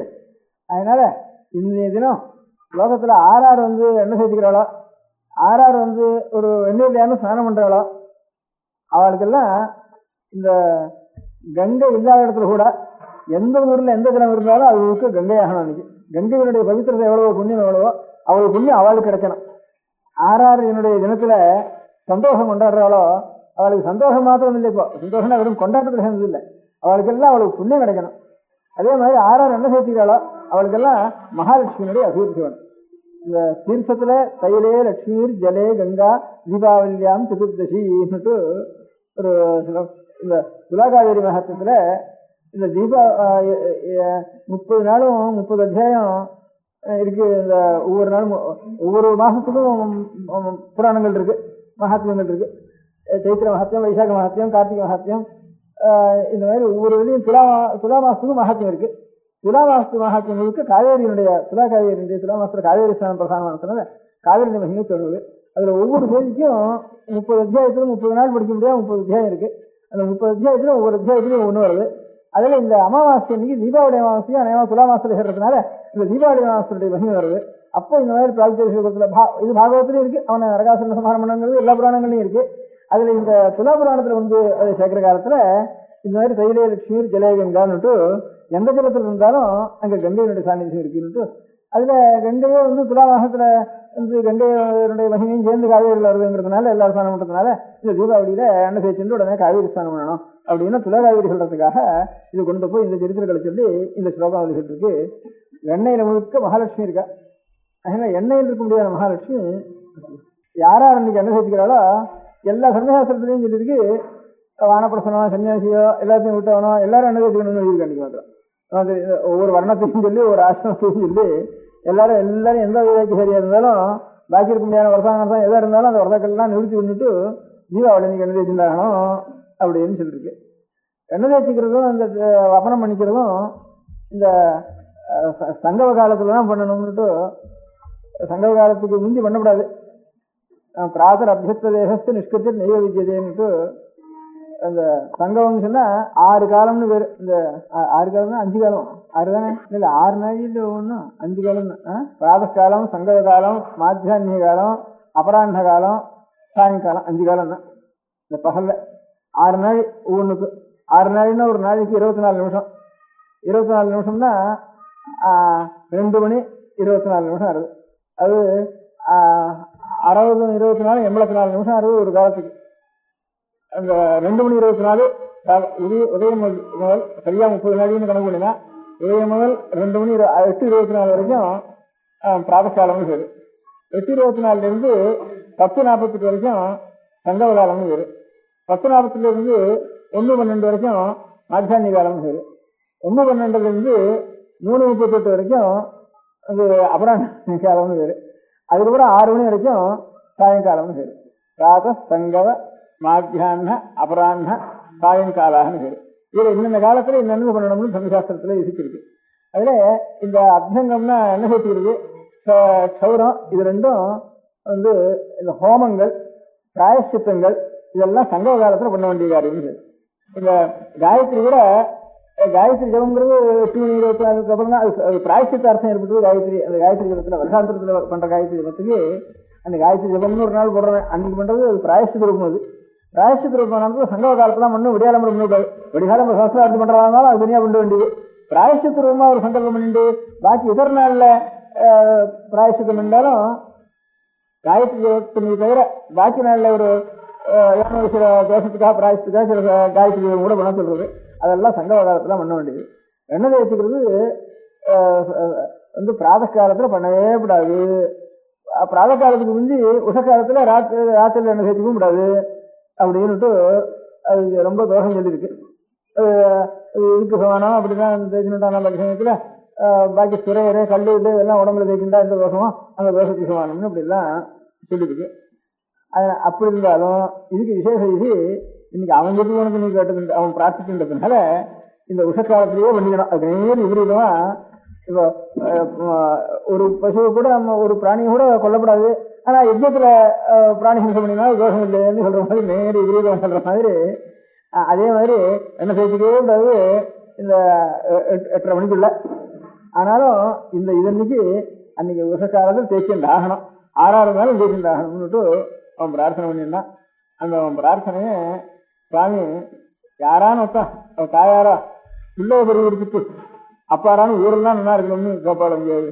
அப்ப அவளுடைய வைராக்கியம் எவ்வளவு மனசுல ஒரு இது இருந்து நான் எல்லாரும் சந்தோஷமா இருக்கணும்னு மாத்திரம் இல்லை, எல்லாருக்கும் புண்ணியமும் கிடைக்கணும்ட்டு அது மாத்திரம் இல்லை. அதனால இங்க கங்கையே எல்லா தீர்த்தத்துலையும் வரணும், கங்கா ஸ்நானம் எல்லாரும் பண்ணி கங்கா ஸ்நானத்துக்கு புண்ணியம் வேண்டும், அந்த புண்ணியம் வாழ் கிடைக்கணும். அதே மாதிரி லட்சுமி எல்லாருக்கும் ஐஸ்வர்யம் கிடைக்கணும், சேமமும் கிடைக்கணும் அப்படின்னு இப்படி ஒருத்தர் சாகும்புருவாயில ஒருத்தன் கேட்டுக்கோனா, சாகும்புருவாயில அவன் கேட்டுட்டா கூட கேட்டுக்கோ, பிள்ளைகளுக்கு கொடுத்த தாய் கேட்டுக்கோளா அவளுடைய வயரடிய காலத்துல, இப்படி தன்னுடைய வயரடிய காலத்துல இவருடைய துக்க மத்தியில ஒரு பெரிய உற்சவத்துக்கு பிரார்த்தனை பண்ணிட்டு அதுக்கு பகவான் அனுகிரகம் பண்ணி அப்படி இருக்க முடியாத ஒரு உற்சவம், அது ஒரு உற்சவம் இருக்காது, திரும்ப பிரார்த்திச்சுட்டு இருக்க மாட்டா. அதனால இதை காட்டிலும் ஒரு வைராக்கியமும் உண்மையா லோகம் முழுக்க சேவமா இருக்கணுங்கிற ஒரு எண்ணத்தோடு ஏற்பட்ட ஒரு உற்சவம். அதுல இருந்து நம்முடைய ஒரு துக்கங்கள்லாம் பெருசில்லை, ஊரெல்லாம் நல்லா இருந்தா போதும். நமக்கு பரம துக்கம் இருக்கிற காலத்துல பாக்கியத்துல தோணும், சாமானிய சமயத்துல பரம துக்கத்தை அனுபவிச்சு இருக்கிற க்ஷணத்துல இந்த துக்கங்கள்லாம் விஷயம் இல்லை. ஊர் முழுக்க நல்லா இருக்கணும், எல்லாரும் நல்ல புண்ணியவான்களா இருக்கணும், எல்லாரும் சேவம் ஐஸ்வர்யவான்களா இருக்கணும், எல்லாம் புண்ணியசாலிகளாயும் எல்லாரும் ஐஸ்வர்யசாலிகளாயும் ஆக முடியாத வரத்தை நாம் கேட்கணும் இந்த ஆபத்துல அப்படின்னு இப்பேற்பட்ட துக்கத்துலன்னு பெரிய துக்க காலத்துல தன்னுடைய துக்கத்தையே மறந்துட்டு லோகங்கள்லாம் நல்லா இருக்கணும், லோகங்கள்லாம் புண்ணியசாலிகளாகணும் அப்படின்னு ஒரு எண்ணம், ஒரு பரோபகார சிந்தை இருக்கு. அந்த பரோபகார சிந்தையினால ஏற்பட்ட ஒரு உற்சவமானதுனால பகவத்கீதை மாதிரி ரணகலத்துல ஞானோதயம் என்ற மாதிரி இந்த மாதிரி அந்த மரண காலத்துல தன்னுடைய மரணம் கூட பிள்ளை பெறுகிற சமயத்துல ஊர்லாம் நல்லா இருக்கணும், சேவமா இருக்கணும்னு ஒரு அம்மாவுக்காவது மனசுல வருமா இங்கேயாவது எண்ணம். நம்ம பிள்ளை இப்படி போயிட்டே பாக்கலாம் நல்லா இருக்கேன் சொல்றது அந்த சமயத்துல அவெல்லாம் பிள்ளை வச்சுன்னு நல்லா இருக்காளு அப்படி தோணு செய்யற நமக்கு சாமானியமா எல்லாருக்கும் எவ்வளவு சொந்த மனுஷாலா இருந்தா கூட நம்ம பிள்ளை போகட்டும், இதுதான் போயிடுது. அதனால அவனுக்கும் நல்ல சேவம் கிடைக்கணும், ஊரெல்லாம் நல்லா இருக்கணும், ஊரெல்லாம் நல்லா இருக்கணும், மாத்திரம் புண்ணியசாலிகள் ஆயிருக்கும், அவருக்கு காமகரிகாரம் ஆகணும் லோகம் முழுக்க அப்படின்னு ஒரு பிரார்த்திக்கிறோமா பிரார்த்திக்கிறதுனால அது பூவின்னு சொல்றது. அந்த பூமியுடைய உள்ள பௌமன்னு பேரு பௌமாசுரன்னுட்டு அவன் நடக்கான்னு பேரு. அந்த ஒரு புண்ணிய காலத்தில் அப்பேற்பட்ட ஒரு தியாகம் பண்ணி அதுல இருந்து அந்த தியாகத்தினால ஏற்பட்ட ஒரு மகோத்சவத்தினால இந்த தீபாவளி உற்சவத்துக்கு இவ்வளவு சாதி வந்துச்சுன்ட்டு தோணிச்சு. பகவத்கீதை எப்படி ஏற்பட்ட பகவத்கீதை எந்த மாதிரி உண்டாச்சோ அந்த மாதிரி லோகத்துல ஒரு புத்தகம் உண்டாகல அப்பேற்பட்ட இடத்துல. இந்த மாதிரி பெரிய வயறிஞ்சான சமயத்துல சந்தமா லோகம் முழுக்க நல்லா இருக்கணும், புண்ணியசாலியா இருக்கணும் ஒரு எண்ணம், பெரிய எண்ணம் வந்து அந்த எண்ணத்தினுடைய மிக இந்த இது இப்ப ஏற்பட்ட ஒரு பெரிய தீபாவளிக்கு இவரெல்லாம் தீபாவளி தீபாவளின்ட்டு பேர் வரத்துக்கு ஏற்பட்டு சொல்ற வழக்கம் அப்படின்னு நான் நினைச்சேன். சொல்ற வழக்கம் இல்லை, நான் நானா ஊகம் பண்ணி எனக்கு ஒரு தோணின சம்பிரதாயத்தை எனக்காக சொல்லணும். அவ பிரார்த்திக்கிறதுனால அவள் நல்ல உயர்ந்த நல்ல அவளுக்கு ஈடான ஒரு மனோபாவம் யாருக்கும் இல்லை. அவ்வளவு உயர்ந்த மனோபாவத்தை அடைஞ்சது இதுல இருந்து தெரியுதுன்னு நான் ஒதுக்க வேண்டியிருக்கு. அவ அடைஞ்சு இருக்கட்டும், நமக்கு என்ன செய்யனால கேட்டா அப்படி அவ அப்படி பிரார்த்திக்க முடியாத பிரார்த்திக்கின்ற ஒரு பெரிய மகத்துவம் உலகம் உள்ளனாலும் உள்ளளவும் வந்துட்டு இருந்தானே நமக்கும் அது மாதிரி நம்முடைய சொந்த குடும்பத்திலேயோ நம்முடைய சொந்த முறையிலேயோ ஏற்பட்ட கஷ்டங்கள்லாம் பெரிய கஷ்டம் இல்லை, இவரெல்லாம் நல்லா வாழணும் அப்படிங்கிற எண்ணம் நமக்கு நாம் மறந்து வரக்கூடாது. அதான் நமக்கு ஏற்பட்ட லாபம் இருந்து தீபாவளி எப்படி ஏற்பட்டது என்ன தனக்கு பெரிய துக்கம் இருந்தாலும் இவரெல்லாம் நல்லா இருக்கணும்னு ஒருத்த பிரார்த்திக்கிறதுனால இந்த துக்கம் ஏற்பட்டதுங்கிற மூலத்தை நம்ம தெரிஞ்சுக்கவானா நமக்கு கொஞ்சமாவது உரைக்கும். கஷ்டம் வர்றது சகஜம், நாம் தப்பும் பண்ணுவோம், தப்புக்கு ஒரு கஷ்டம் அனுபவிப்போம். தப்புக்கு ஒரு கஷ்டத்தை தப்பு பண்ணதுக்காக ஒரு கஷ்டத்தை அனுபவிக்கிற காலத்துல அந்த தப்பு சில சமயம் நமக்கு தெரியும், சில சமயம் தெரியாம இருக்கலாம். நாம் என்ன தப்பு பண்ணினோம்னு தெரியாம இருக்கலாம். அப்பவும் சில கஷ்டம் அனுபவிப்போம். தெரிஞ்சும் நமக்கு நியாயம்தான் நம்ம இவ்வளவு பண்ணிருக்கோம், நம்ம பண்ணிருக்கிறதுக்கு இந்த கஷ்டம் நமக்கு வந்திருக்கு அப்படின்னு தெரிஞ்சும் ஒரு சமயங்கள்ல சமாதானம் பிடிச்சிக்குவோம். நம்ம ஒரு இந்த ஜென்மத்தில் நம்ம ஒரு பாவம் பண்ணலையே, எனக்கு இவ்வளவு கஷ்டம் வந்திருக்கு, இதுக்கு என்ன காரணம், காரணம் இல்லாம இருக்குது, இப்படி வரதுக்கு கொஞ்சம் கூட நியாயம் இருக்குன்னு சில சமயம் துக்கம் விடுவோம். நமக்கு தெரிஞ்சுக்கிட்டும் தெரியாத ஓட்டம் எல்லாம் நமக்கு தெரியும் தீர்மானம் பண்ண முடியாது. இப்போ வரது அதுல இருந்து அந்த காரணத்துல காரணம் நமக்கு சில சமயம் தெரியாது, சில சமயம் தெரியாம இருக்குது. அப்பேற்பட்ட எத்தனை கஷ்டம் வந்தாலும் அந்த கஷ்டங்கள்லாம் நம்ம கஷ்டங்கிறது பெருசு இல்லை, நாம் அழிவுன்றதுக்காக மாத்திரம் போகிறது. அந்த க்ஷணத்துலேயும் ஊரெல்லாம் நல்லா இருக்கணும்னு லோகத்தில் எல்லாரும் நல்லா இருக்கணும் அப்படின்னுட்டு அந்த மாதிரி ஒரு மனப்பான்மை வளரணுங்கிறதுக்காகத்தான் இப்போ ஏற்பட்ட மகோத்சவத்தை அதுதான் மூலம் இருக்கு. நாம இதுலேருந்து எடுத்துக்க வேண்டிய மாறல் நமக்கு எத்தனை இப்போ இந்த மாதிரி ஒரு புராண கதை இருக்கிறதுக்கு காரணம் என்ன, அந்த புராண கதை எந்தக்காக நமக்கு எழுதி வைக்கணும், அந்த புராண கதையை அப்படியே லோகத்துல நடத்திட்டே வரணும் அந்த மகோத்சவத்தை அப்படின்னு எல்லாரும் பெரியவெல்லாம் சேர்ந்து இத்தனை தலைமுறையா அது வந்திருக்கிறதுக்கு காரணம் என்ன இதான் காரணம். நமக்கு எத்தனையோ வரதான் வரும், கஷ்டங்கள் தான் ஜாஸ்தியாக வரும், மனுஷ பிறவியில சுகும்போது எப்போதான் வரும். அப்பேற்பட்ட எந்த கஷ்டம் வந்தாலும் அங்க நமக்கெல்லாம் வருது. அவ ரொம்ப பெரிய மனுஷாளுக்கு ரொம்ப பெரிய கஷ்டம் வரும், சின்ன மனுஷாளுக்கு கொஞ்சம் கொஞ்சம் கஷ்டம் வரும். இந்த மாதிரி ரொம்ப பெரிய மனுஷா எல்லாரும் அப்பேற்பட்ட இப்ப ராவணாதிகளோ எல்லாரும் அசுராளோ அப்பேற்பட்டவாளுக்கெல்லாம் ரொம்ப பெரியவா, ரொம்ப பெரியவாளுக்கு இடிச்சா ரொம்ப பெருசாதான் அவளுக்கு வரும். அதனால ரொம்ப ரொம்ப உயரமான மாடியிலேருந்து 4வது மாடியிலேருந்து ரொம்ப ஜாஸ்தியா மண்டை உடைக்கும். இங்க வந்து ஏதோ துணியில இருந்து வரவனுக்கு ஏதோ கொஞ்சம் வலிக்கும், ஒரு சுருக்கிக்கும், அவ்வளவுதான் இருக்கும். அது 4 மாடியிலேருந்து வந்து ஜாஸ்தியா தான் இருக்கும் அவளுக்கு. அதனால நமக்கெல்லாம் வர கஷ்டம் பெரிய கஷ்டமே இல்லை. அதனால இது நமக்கு ஒவ்வொன்றையும் பெரிய கஷ்டமா நினைச்சுட்டு இருக்கோம். நம்ம பெருசா சொன்னதோ எந்த கஷ்டம் வந்தாலும் நம்ம கஷ்டம் பெருசு இல்லை. அதனால எல்லாரும் நல்லா இருக்கணும் அப்படிங்கிற மாறல் நமக்கு உணர்த்துறதுக்காகத்தான் பகவான் அங்கீகரிச்சு இதுக்கு வரம் கொடுத்தாரு. இந்த சரி நீ பிரார்த்திச்ச பிரகாரம் நான் கொடுத்தேன்னா அவனுக்கு முன்னத்துக்காக மாத்திரம் இல்லை, லோகத்துல இருக்கிற எல்லாருக்கும் இதை இது ஆறானும் கோடி ஜனங்கள்ல ஆறாம் கவனிச்சு பார்ப்பான். கவனிச்சு பார்த்தா இந்த மாறல் அவன் எடுத்துட்டு நமக்கு இந்த மாதிரி நமக்கு எந்த கஷ்டம் வந்தாலும் அந்த கஷ்டங்கள்லாம் கஷ்டம் இல்லை, எல்லாரும் நல்லா இருக்கணும் அப்படிங்கிறது அதைத்தான் நாம் பிரார்த்திக்கணும். இன்னும் பிரார்த்திச்சுட்டா அப்புறம் இந்த கஷ்டமே எனக்கு தோணாது. இந்த கஷ்டத்துக்கு மருந்து இந்த கஷ்டத்தையே அழுதுட்டு இருந்தா நினைச்சுட்டு இருந்தா இன்னும் வளங்கன்னு கேட்டுக்கும் போதே போகாது. நம்ம கஷ்டம் என்ன தெரிஞ்சு இன்னும் எத்தனை ஜனங்கள் கஷ்டப்பட்டு இருக்கு, லோகத்தில் இருக்கிற கஷ்டங்கள்லாம் நிவர்த்தியாகட்டும் அப்படின்னு நினைச்சுவானா நம்ம கஷ்டமே மறந்து போயிடணுக்கு நம்ம கஷ்டத்துக்கு பெரிய ஹீரிங் அது. அது இல்லாமல் நம்ம கஷ்டம் இருக்கணும்னா இருந்து போட்டோம், ஊரெல்லாம் நல்லா இருக்கணும் அப்படிங்கிறது நமக்கு ஞாபகப்படுத்துக்காகத்தான் பகவான் அனுகிரகம் பண்ணி அப்பா நீ பிரார்த்தனை பண்றது சரின்னு அவனுக்கு மாத்திரம் அனுகிரகம் அர்த்தம் இல்லை, லோகத்தில் அவங்க எல்லாருக்கும் சேர்ந்து அனுகிரகம் பண்றதுக்காகத்தான் நாமெல்லாம் நல்லா இருக்கணும், சந்தோஷம் வாழணும், விரும்பி சாப்பிடணுங்கிற மாத்திரம் இல்லை அர்த்தம். இந்த விருந்து எதுல இருந்து எந்த மூலத்துல இருந்தா உண்டாயிருக்கு, அவன் மாதிரி நமக்கே மனப்பான்மை வேண்டாமா?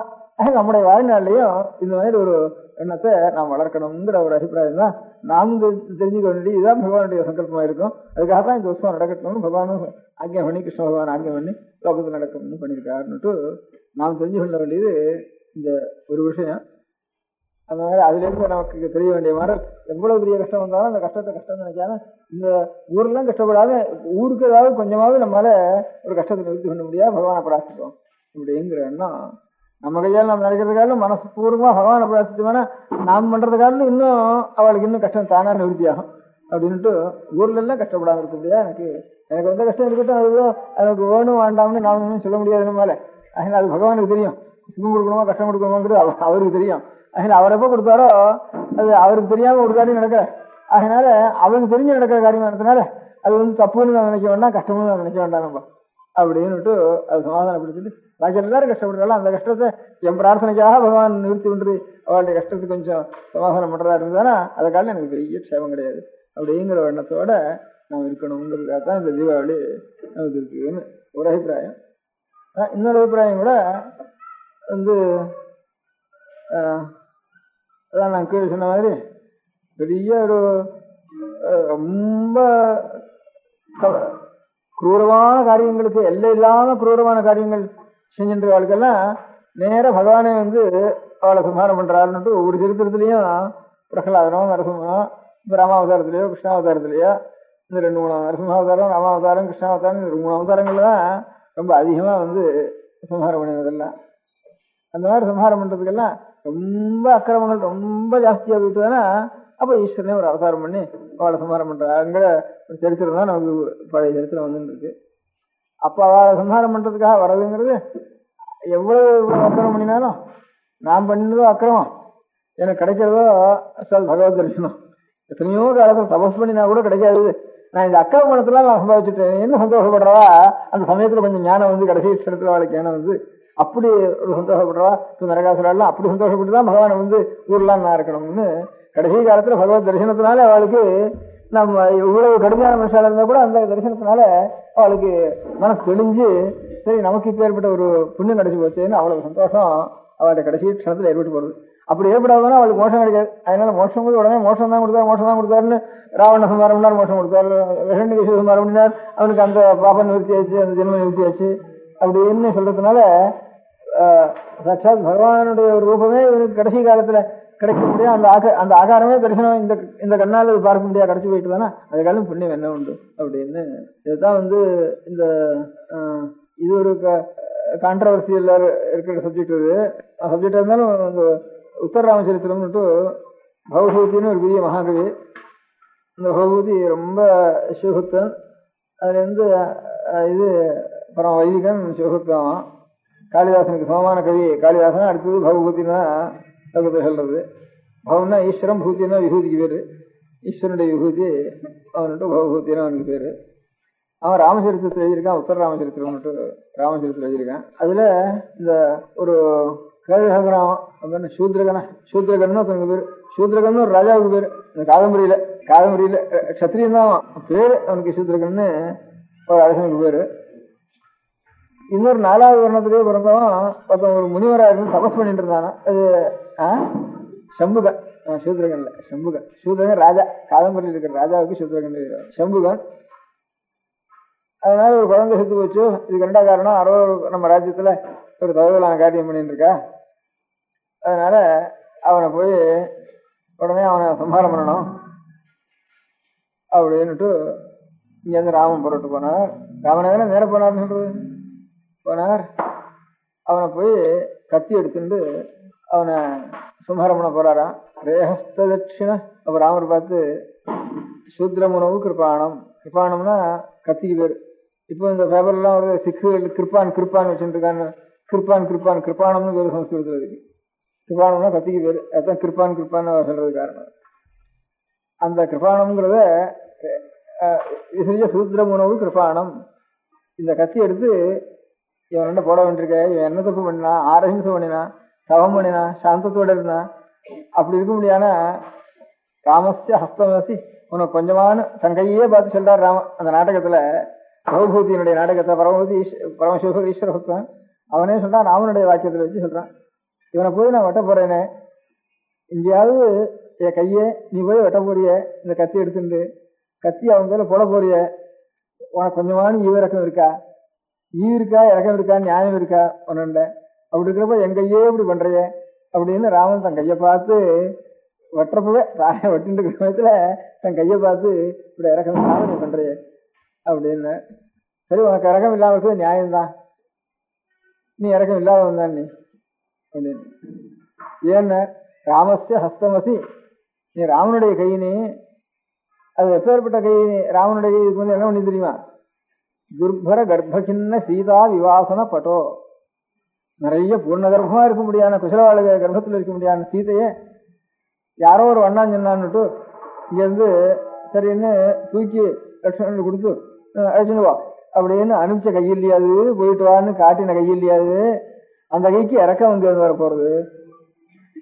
அதனால ஒரு தப்பு பண்ணாமல் இருக்க முடியாத தவமுனிவனா இருக்க முடியாத இந்த 4வது வருணத்தை பிறந்தாங்கிறதுக்காக தவமுனிவனிடத்துல ஏதோ வர்ணாசிரம சாஸ்திரத்துக்கு விரோதங்கிறதுக்காக அவனை போய் கொல்ல போறியே, ஒரு பாபம் பண்ணலையாவன் அப்படின்னுட்டு ராமஸ்ய ஹஸ்தமசி துர்பர கர்ப்பகின்ன சீதா விவாசனப்பட்டோ கருணா குதஸ்தே, உனக்கு கருணைங்கிறது ஏது, இப்படிதான் சீதையை அனுப்பிச்சு சீதையை காட்டுக்கு அனுப்பிச்சோம் இல்லையா, நீ போ சொல்லி கை காட்டின கையில்லையா, காட்டின கையில்லையாது, காட்டு பக்கம் காட்டின கையில்லையாது அப்படின்னு.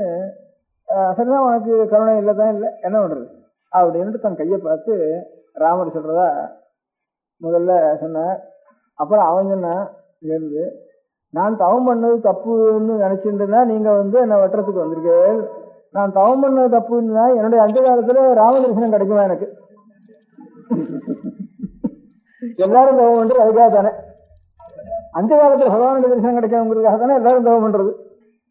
சாட்சாத் பகவான அவதாரம் பண்ண ஒரு இதுல அவதாரம் பண்ண ராமன் தன்னுடைய அந்த காலத்துல வருவானா அதுக்கு காரணம் என் தவம் தானே, அந்த தவம் தப்புங்கிறதுனால எப்படி தப்பாகுது அப்படின்னு அவங்க கேட்டானா இவருக்கு பதில் நாடகத்துல கல்பனை பண்றப்போ பகவதி.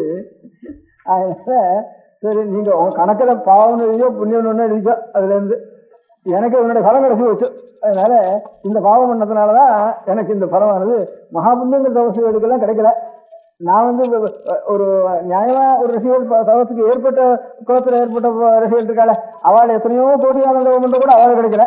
நான் என்ன கொஞ்சம் ஆரம்பிச்சோன்னு எனக்கு கிடைச்சி வச்சு நான் வந்து அனர்ஹனா இருக்கிறதுனால அனர்ஹன் தவம் பண்ணா அது பெரிய புண்ணியம் அப்படின்னு அதனுடைய பலம் எனக்கு கிடைச்சி வச்சுட்டு அவன் சொன்னான்னு பகவதி சொல்ற காலத்துல அந்த மாதிரி சொன்னான். அந்த மாதிரி பெரிய ரொம்ப எது பாபமும் ரொம்ப கடுமையான தப்புன்னு தோன்றதோ அப்பேற்பட்ட பெரிய தப்புகளுக்கெல்லாம் இது இவன் சாஸ்திரத்தை மீறி பண்ணினாங்கிறது மாத்திரம் தான் அவனுக்கு. புறத்தியாருக்கு ஹிம்சை கூட கிடையாது. புறத்தியாருக்கு ஹிம்சை இதனால தானா வந்து நேர்ந்து இருக்கணும்னு ஊகம் பண்ணுறதே தவிர பாக்கி ராவணனோ இப்போ ஹிரண்யகசிபோ இப்போ இவனோ போய் ஊரெல்லாம் ஹிம்சை பண்ணி வெட்டி ஹிம்சை கஷ்டப்படுத்தி எத்தனையோ பதிவர்களுக்கு ஹானி ஏற்படுத்தி எத்தனையோ சாதுக்களுக்கெல்லாம் ஹிம்சை பண்ணி இப்படிலாம் நேரவே பிரத்யட்சமாக ஹிம்சை பண்ணுறான். எங்கேயோ ஒரு ஹிம்சை ஏற்பட்டுதானா இந்த மாதிரி ஒரு தவறு சாஸ்திர விரோதமாக நடந்ததுனால இது வந்து ஊகம் பண்ணிட்டு போய் அது தவறு தப்புன்னு அவன் மனதார ஒத்துனது ஒன்றும் பண்ணவே இல்லை. அவன் மனசாரவே ஹிம்சை பண்ணிட்டு இருக்க முடியாத வாழ் கூட பகவானுடைய இது கடைசியில் ரொம்ப குரூரமா அப்படின்னால்னா அவளுடைய ரொம்ப குரூரமான காரியத்துக்கு கூட இந்த பெரிய ஒரு லாபம் வந்து கிடைச்சி போறது அப்படிங்கிறதுக்கு அதுக்கு ஒரு காரணம் ஒன்று சொல்லிட்டு இருக்கா. இந்த சம்புகனுடைய கதை ஒரு பக்கம் இருக்கட்டும், பாக்கி இந்த மாதிரி ரொம்ப குரூரமான காரியம் நடந்தது ஒரு சாட்சாத் பகவானே போய் அவளை சம்ஹாரம் பண்றதுங்கிறது இப்போ ஏற்பட்ட கடுமையான மனுஷாளுக்கு பகவானுக்கு வேற இன்னும் சாமானிய சக்தி உள்ளவாள் போய் அடிக்க முடியாது. அதுக்காக பகவான் அவதாரம் பண்ண வேண்டிய வந்துருக்கு, சாமானிய மனுஷால முடியாதுங்கிறது ஒரு பக்கம் இருக்கட்டும். அது அவனை இல்லாமனா சம்ஹாரம் பண்ண முடியாதுங்கிறதுக்காக பகவான் வந்து அவதாரம் பண்ணினாருங்கிறது ஒரு பக்கம் இருக்கட்டும். அவனுக்கு பலம் என்ன ஆகுதுன்னா பெரிய மகா மோட்சம் அவனுக்கு கிடைக்கிறது. இவ்வளவு தப்பு பண்ணினவனுக்கு மோட்சம் கிடைக்கலாமா? பெரிய பகவான் வரவே மோட்சம் தானே, கொடுக்கறது மோட்சம் கொடுக்கணும், நரகம் கொடுக்கட்டும். பகவானுடைய தரிசனம் கிடைக்கிறதே அவனுக்கு அதை காட்டும் பெரிய மோட்சம் கிடையாது. அப்பேற்பட்ட ஒரு பெரிய பாக்கியம் அவனுக்கு கிடைக்கலாம். ஏன்னா அதுக்குதான் சமாதானம் சொல்லி ரொம்ப ஒரு பகவானுடைய நினைவு நமக்கு நிறைய இருக்கணும். இந்த தபஸ் பண்ணி கிரந்தங்களை வாசிச்சு பிராணாயாமங்களை பண்ணி சத்கர்மானுஷ்டானங்களை பண்ணி எப்பவும் கண்ணால நாமோச்சாரணம் பண்ணிட்டு இப்படியே பகவத் ஞாபகமே ஒருத்தனுக்கு பகவானுடைய ஞாபகமே இருந்துட்டு இருந்தானே அங்க இருந்துட்டு இருக்கிறவனுக்கு எத்தனையோ ஆயிரக்கணக்கான வருஷம் அப்படி இருந்தா கூட அவ்வளவு தீவிரம் அவனுக்கு பகவானுடைய ஞாபகம் இன்னொருத்தனுக்கு இருக்கிற மாதிரி அவ்வளவு இருக்காது. எவன் பகவானை எப்ப பார்த்தாலும் விஷயண்டே இருக்கானோ, எவன் நமக்கு தேசியவன் நினைக்கிறானோ, இல்ல அவன் இல்ல இல்ல இல்ல இல்லன்னு இல்லைன்னாலும் பகவான் தான் சொல்றான் இல்ல இல்லைன்னு அவனுடைய ஞாபகம் தானே வருது அவனுக்கு. அவனுக்கு பகவானிடத்துல வெய்யறவனோ இல்லைன்னு சொல்றவனோ அவனுக்கு எவ்வளவு பகவத் ஞாபகம் வருதோ அவ்வளவு தபஸ் பண்றவனுக்கும் பகவான் ஜபம் பண்றவனுக்கும் வராது. அதனால அவ்வளவு ஞாபகம் அவனுக்கு வந்துருது. அந்த ஞாபகத்துக்கு நேரம் பலம் கொடுக்க வேண்டியிருக்கு சுவாமி. அதனால அது வேகம் அந்த அவன் அந்த வேகத்தோட பண்றாரோ அந்த வேகத்தோட ரொம்ப தடு அவன் உருன்னா இது புர்றன்னு வேண்டு அவன் அடிக்க வேண்டியிருக்கு. அப்படி போனாதான் அவனுக்கு ஒரு புண்ணியமானது கிடைக்கிறது. அப்படி புண்ணியம் கிடைச்சவங்க நரகாசுரம் அவள் எல்லாரும் தீபாவளி தான் திருப்பி திருப்பி கொள்ளை இங்கதானே வர வேண்டியிருக்கு. என்ன அப்பேற்பட்ட ஒரு பாக்கியம் கிடைச்சது. ரொம்ப கடுமையா தேசபக்தின்னு அது சொல்ற வழக்கம். அது பயமா இருந்தாலும் பகவான் இடத்துல பயமா இருந்தாலும் அது புண்ணியம் அவனுக்கு. பயத்தினாலேயாவது நினைவு வரும், தேசத்தினாலேயாவது நினைவு வரும். நினைவு ஆழ்ந்த நினைவு பிரேமையினால வர நினைவை காட்டிலும் தேசத்தினால ரொம்ப சீக்கிரம் ஒரு 10 வருஷத்துல பிரேம பக்தியினால வர நினைவை காட்டிலும் ஒரு 4 நாள்ல தேசத்தினால அவ்வளவு நினைவு இவனுக்கு உண்டாயிடும்.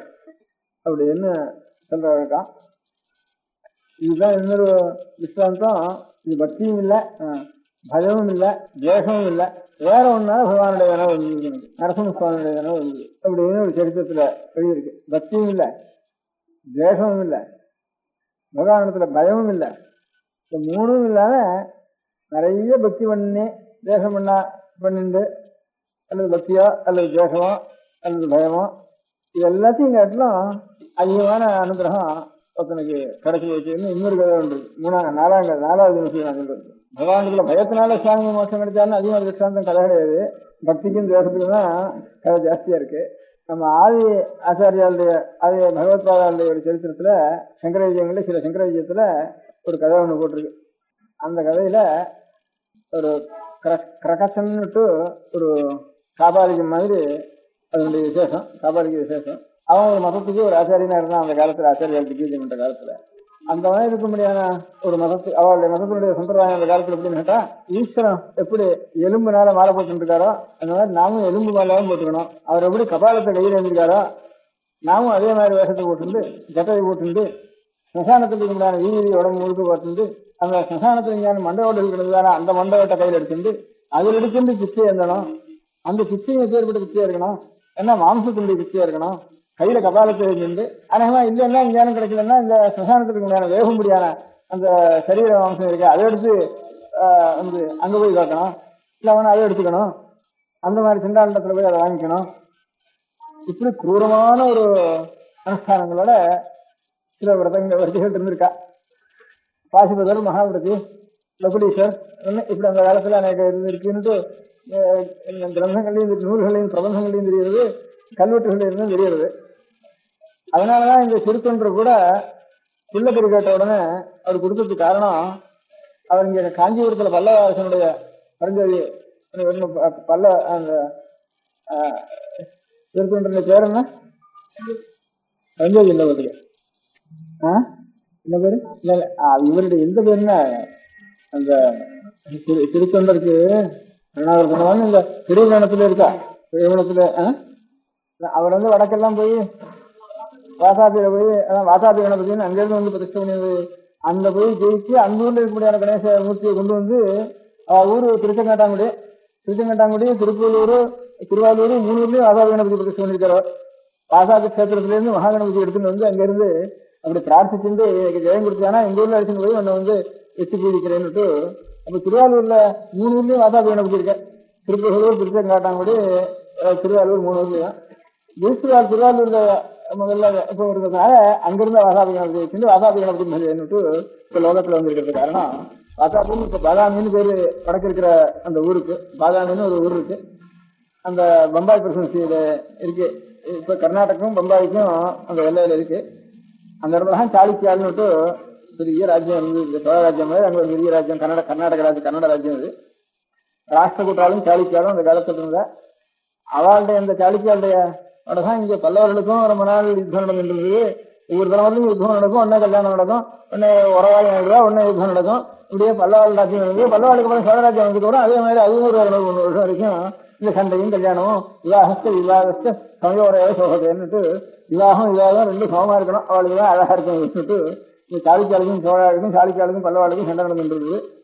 பல்லவ ராஜ்யம் இருந்த காலத்துல திருச்சிரங்காட்டிலிருந்து சோழ நாட்டில இருந்து ஒரு சேனாதிபதி இங்க இவரிடத்துல வந்து பல்லவ அரசனிடத்துல வந்து அந்த யுத்தத்துல போயிருந்து அந்த ராஜ்யங்கள் எல்லாம் ஜெயிச்சு அங்கெல்லாம் அங்கிருந்து சுவாமி எல்லாம் எடுத்துன்னு வந்து இங்க எல்லாம் பிரதிஷ்டை பண்ணினார். தங்க ஊர்ல வந்து பிரதிஷ்டை பண்ணிட்டார். அவர் வாதாபி கணபதினு அதுக்கு பேரு. அவருக்கு காரணம் இந்த வடக்கெல்லாம் அவர் படம் எடுத்து போற காலத்துல அங்க இந்த காபாலிகால மகாவர்த்திகள் ரொம்ப இப்போ கூட நான் கூட சில பேர் பார்த்திருக்கேன். ஒரே நிர்வாணமா உடம்பு முழுக்க வீடு போட்டு சடையபடி எல்லாம் போட்டு சகானத்திலேயே வாசம் பண்ணிட்டு கையில சூழத்தை வச்சுட்டு அப்படிலாம் சில பேர் இருக்கா. பிரயாகையில அதாவது கங்கா தீரத்துல சில பேர் பார்த்திருக்கேன்னா அந்த மாதிரி இருக்கா. சகானத்திலேயே வாசம் பண்ணிட்டு ராத்திரி எல்லாம் ஞானம் இது பண்ணிட்டு அப்படி இருந்துருக்கேன். நீங்க பார்த்துக்கலாம் பெருகள் பார்த்துக்கீங்க. அந்த மாதிரி ஒரு வடக்கு போனத்துல அப்ப இன்னும் கொஞ்சம் கடுமையா இருந்திருக்கும் அந்த காலத்துல. அவர் இந்த வடக்கு போனத்துல இப்படி எல்லாம் சில பேர் அதுலயும் ரொம்ப ஒரு மார்க்கம்னா அது நல்லவாக ரொம்ப நல்லவாக இருப்பது. அதை நம்பிட்டா அதுக்கப்புறம் இப்போ அது நமக்கு கொஞ்சம் கடுமையா நம்ம அனுஷ்டானத்துக்கோ ஆச்சாரத்துக்கோ தர்மசாஸ்திரத்துக்கோ அது கொஞ்சம் விரோதமா தோணினாலும் கூட அதை நம்பி அனுஷ்டானம் ஒவ்வொரு மதத்திலையும் அந்த மதத்திலேயே ஒரு நம்பிக்கையோட ஸ்ரத்தை அப்படின்னாலும் அதுவான ஒரு சேஷன்னு அப்படி நம்பினால் பகு பேர் இருப்பாள் இல்லையா. அந்த மாதிரி அதுலயே நம்பிக்கை இருக்கும், ரொம்ப நல்லவாளையும் பெரிய வாழையும் இருக்கும். அப்பேற்பட்ட வாழ்க்கை அநேக பேருக்கு பக்தி வந்து அவளை ஆசாரியாளா அடைஞ்சிருந்து அவளுக்கு அந்த சம்பிரதாயத்துக்கு கொஞ்சம் வளர்த்து அப்படியே அநேக பேர் இருந்திருக்கான் ஒவ்வொரு காலத்திலையும். இப்போ புத்த மதம் இருந்தா அதை ஆதரிக்க ரொம்ப பேர் இருந்திருக்கா. புத்த சம்பிரதாயத்தை ஜெயின சம்பிரதாயத்தை ஆதரிக்கிறவா ரொம்ப பேர் இருந்திருக்கா. சாஸ்திர சம்பிரதாயத்தை ஆதரிக்கிறவா அநேகம் பேர் இருந்திருக்கா. இந்த மாதிரி இப்போ வீரசைவம் இருக்கு அதை ஆதரிக்கிறவா அநேகம் பேர் இருந்திருக்கா. இப்ப வீர வைஷ்ணவா இருந்தாலும் அதை அனுசரிக்கவா இருந்திருக்கா. அந்த மாதிரி அந்த மதத்தை அனுசரிக்கவா ரொம்ப பேர் இருந்திருக்கா அந்த காலத்துல. அது இவர் வழக்க போய் அவெல்லாம் பார்த்ததுனாலதான் யாரோ தெரிஞ்ச வந்து சுவாமியோட பரீட்சை பண்றதுக்கு வந்த காலத்துல கூட இதுதான் இந்த மாதிரி மாம்சத்தை தான் சாப்பிடுறதுன்னு ஒரு இந்த மாதிரி இப்படியான நரமாம்சத்தை தான் சாப்பிடுறதுன்னு சில மகாவிருத்திகள் இருக்காங்க அங்க. அந்த மாதிரி அதை சேர்ந்த ஒரு போல் இருக்குவர். அதனால நம்ம ஒரு மகா பெரியவர், ரொம்ப பெரியவர். ஒரு கேட்டதான் கொடுக்க வேண்டியதான். நமக்கு எதா இருந்தாலும் அது ஈஸ்வரத்தா இருந்ததாலும் நம்ம கேட்டது கொடுக்க வேண்டியதான் அப்படி நினைச்சுட்டுதான் அவர் கொடுத்தார். இதெல்லாம் ஒரு சம்பிரதாயம் இல்லாத இருந்ததுன்னா சட்டுன்னு அவளுக்கு இது செய்யறதுக்கு தோணாதுன்ட்டு ஹிஸ்டாரிக்கலா இது கொஞ்சம் இந்த புராணத்துக்கு ஒரு பலம் கட்டுறதுக்கு இந்த மாதிரி சொல்றா. வடக்கெல்லாம் அவர் போயிட்டு வந்ததுனால அங்க கொஞ்சம் கபாலிகாலத்து வந்து பார்த்திருக்காரு. அதனாலதான் இங்கேயும் அந்த கபாலிகள் தான் இங்க வந்திருக்கா. அந்த சம்பிரதாயத்தில் இருக்கிறவா அவ நம்ம கேட்கறா. அவ வந்து நரமாம்சத்தை தான் சாப்பிடுற வழக்கம். அதனால அவன் எதை கேட்டாலும் ரொம்ப பெரிய மகான்களா இருந்துச்சுன்னா ஈஸ்வர பக்தர்கள் எதை கேட்டாலும் நமக்கு பெருசு இல்லை அப்படின்னு நான் அர்ப்பணம் பண்ண வேண்டியதுதான் அப்படின்னு நினைச்சு ஒரு ஈஸ்வர பக்தரா இருக்கனால அப்படி செஞ்சார். ஒரு கதை சொல்றது உண்டு. அந்த மாதிரி ஆச்சாரியாளுடைய காலத்துல ஒரு பெரிய இந்த காபாலிகன் பிறந்த கிரகசன்னுட்டு அவனுக்கு பேருன்னு சில சங்க வைத்தியங்கள் சொல்லியிருக்கு. அந்த கிரகசங்கரம் ஆச்சாரியால் வந்து சாந்தமாயும் ஞான பிரதானமாயும் வந்து ஏதோ வேதோக்தமான ஆச்சார அனுஷ்டானங்கள் சீலத்தோடையும் வேதத்தில் சொல்லிருக்கிற மார்க்கத்தோட பாக்கி தாந்திரிக மார்க்கங்களை அதிகமாக நம்ம வந்து அனுஷ்டிக்க வேண்டாம். அது கொஞ்சம் குரூரமா இருக்கும், சில இடங்கள்ல இதுவா இருக்கும். வேத விருத்தமா இருந்தானா தாந்திரிக மார்க்கங்கள் நம்ம வந்து வேதத்தை அனுசரிச்சிருந்தானா தந்திரங்கள்ல இருந்து ஆகவங்கள்ல இருந்து எது எடுக்கலாமோ அதை எடுத்துக்கலாம்.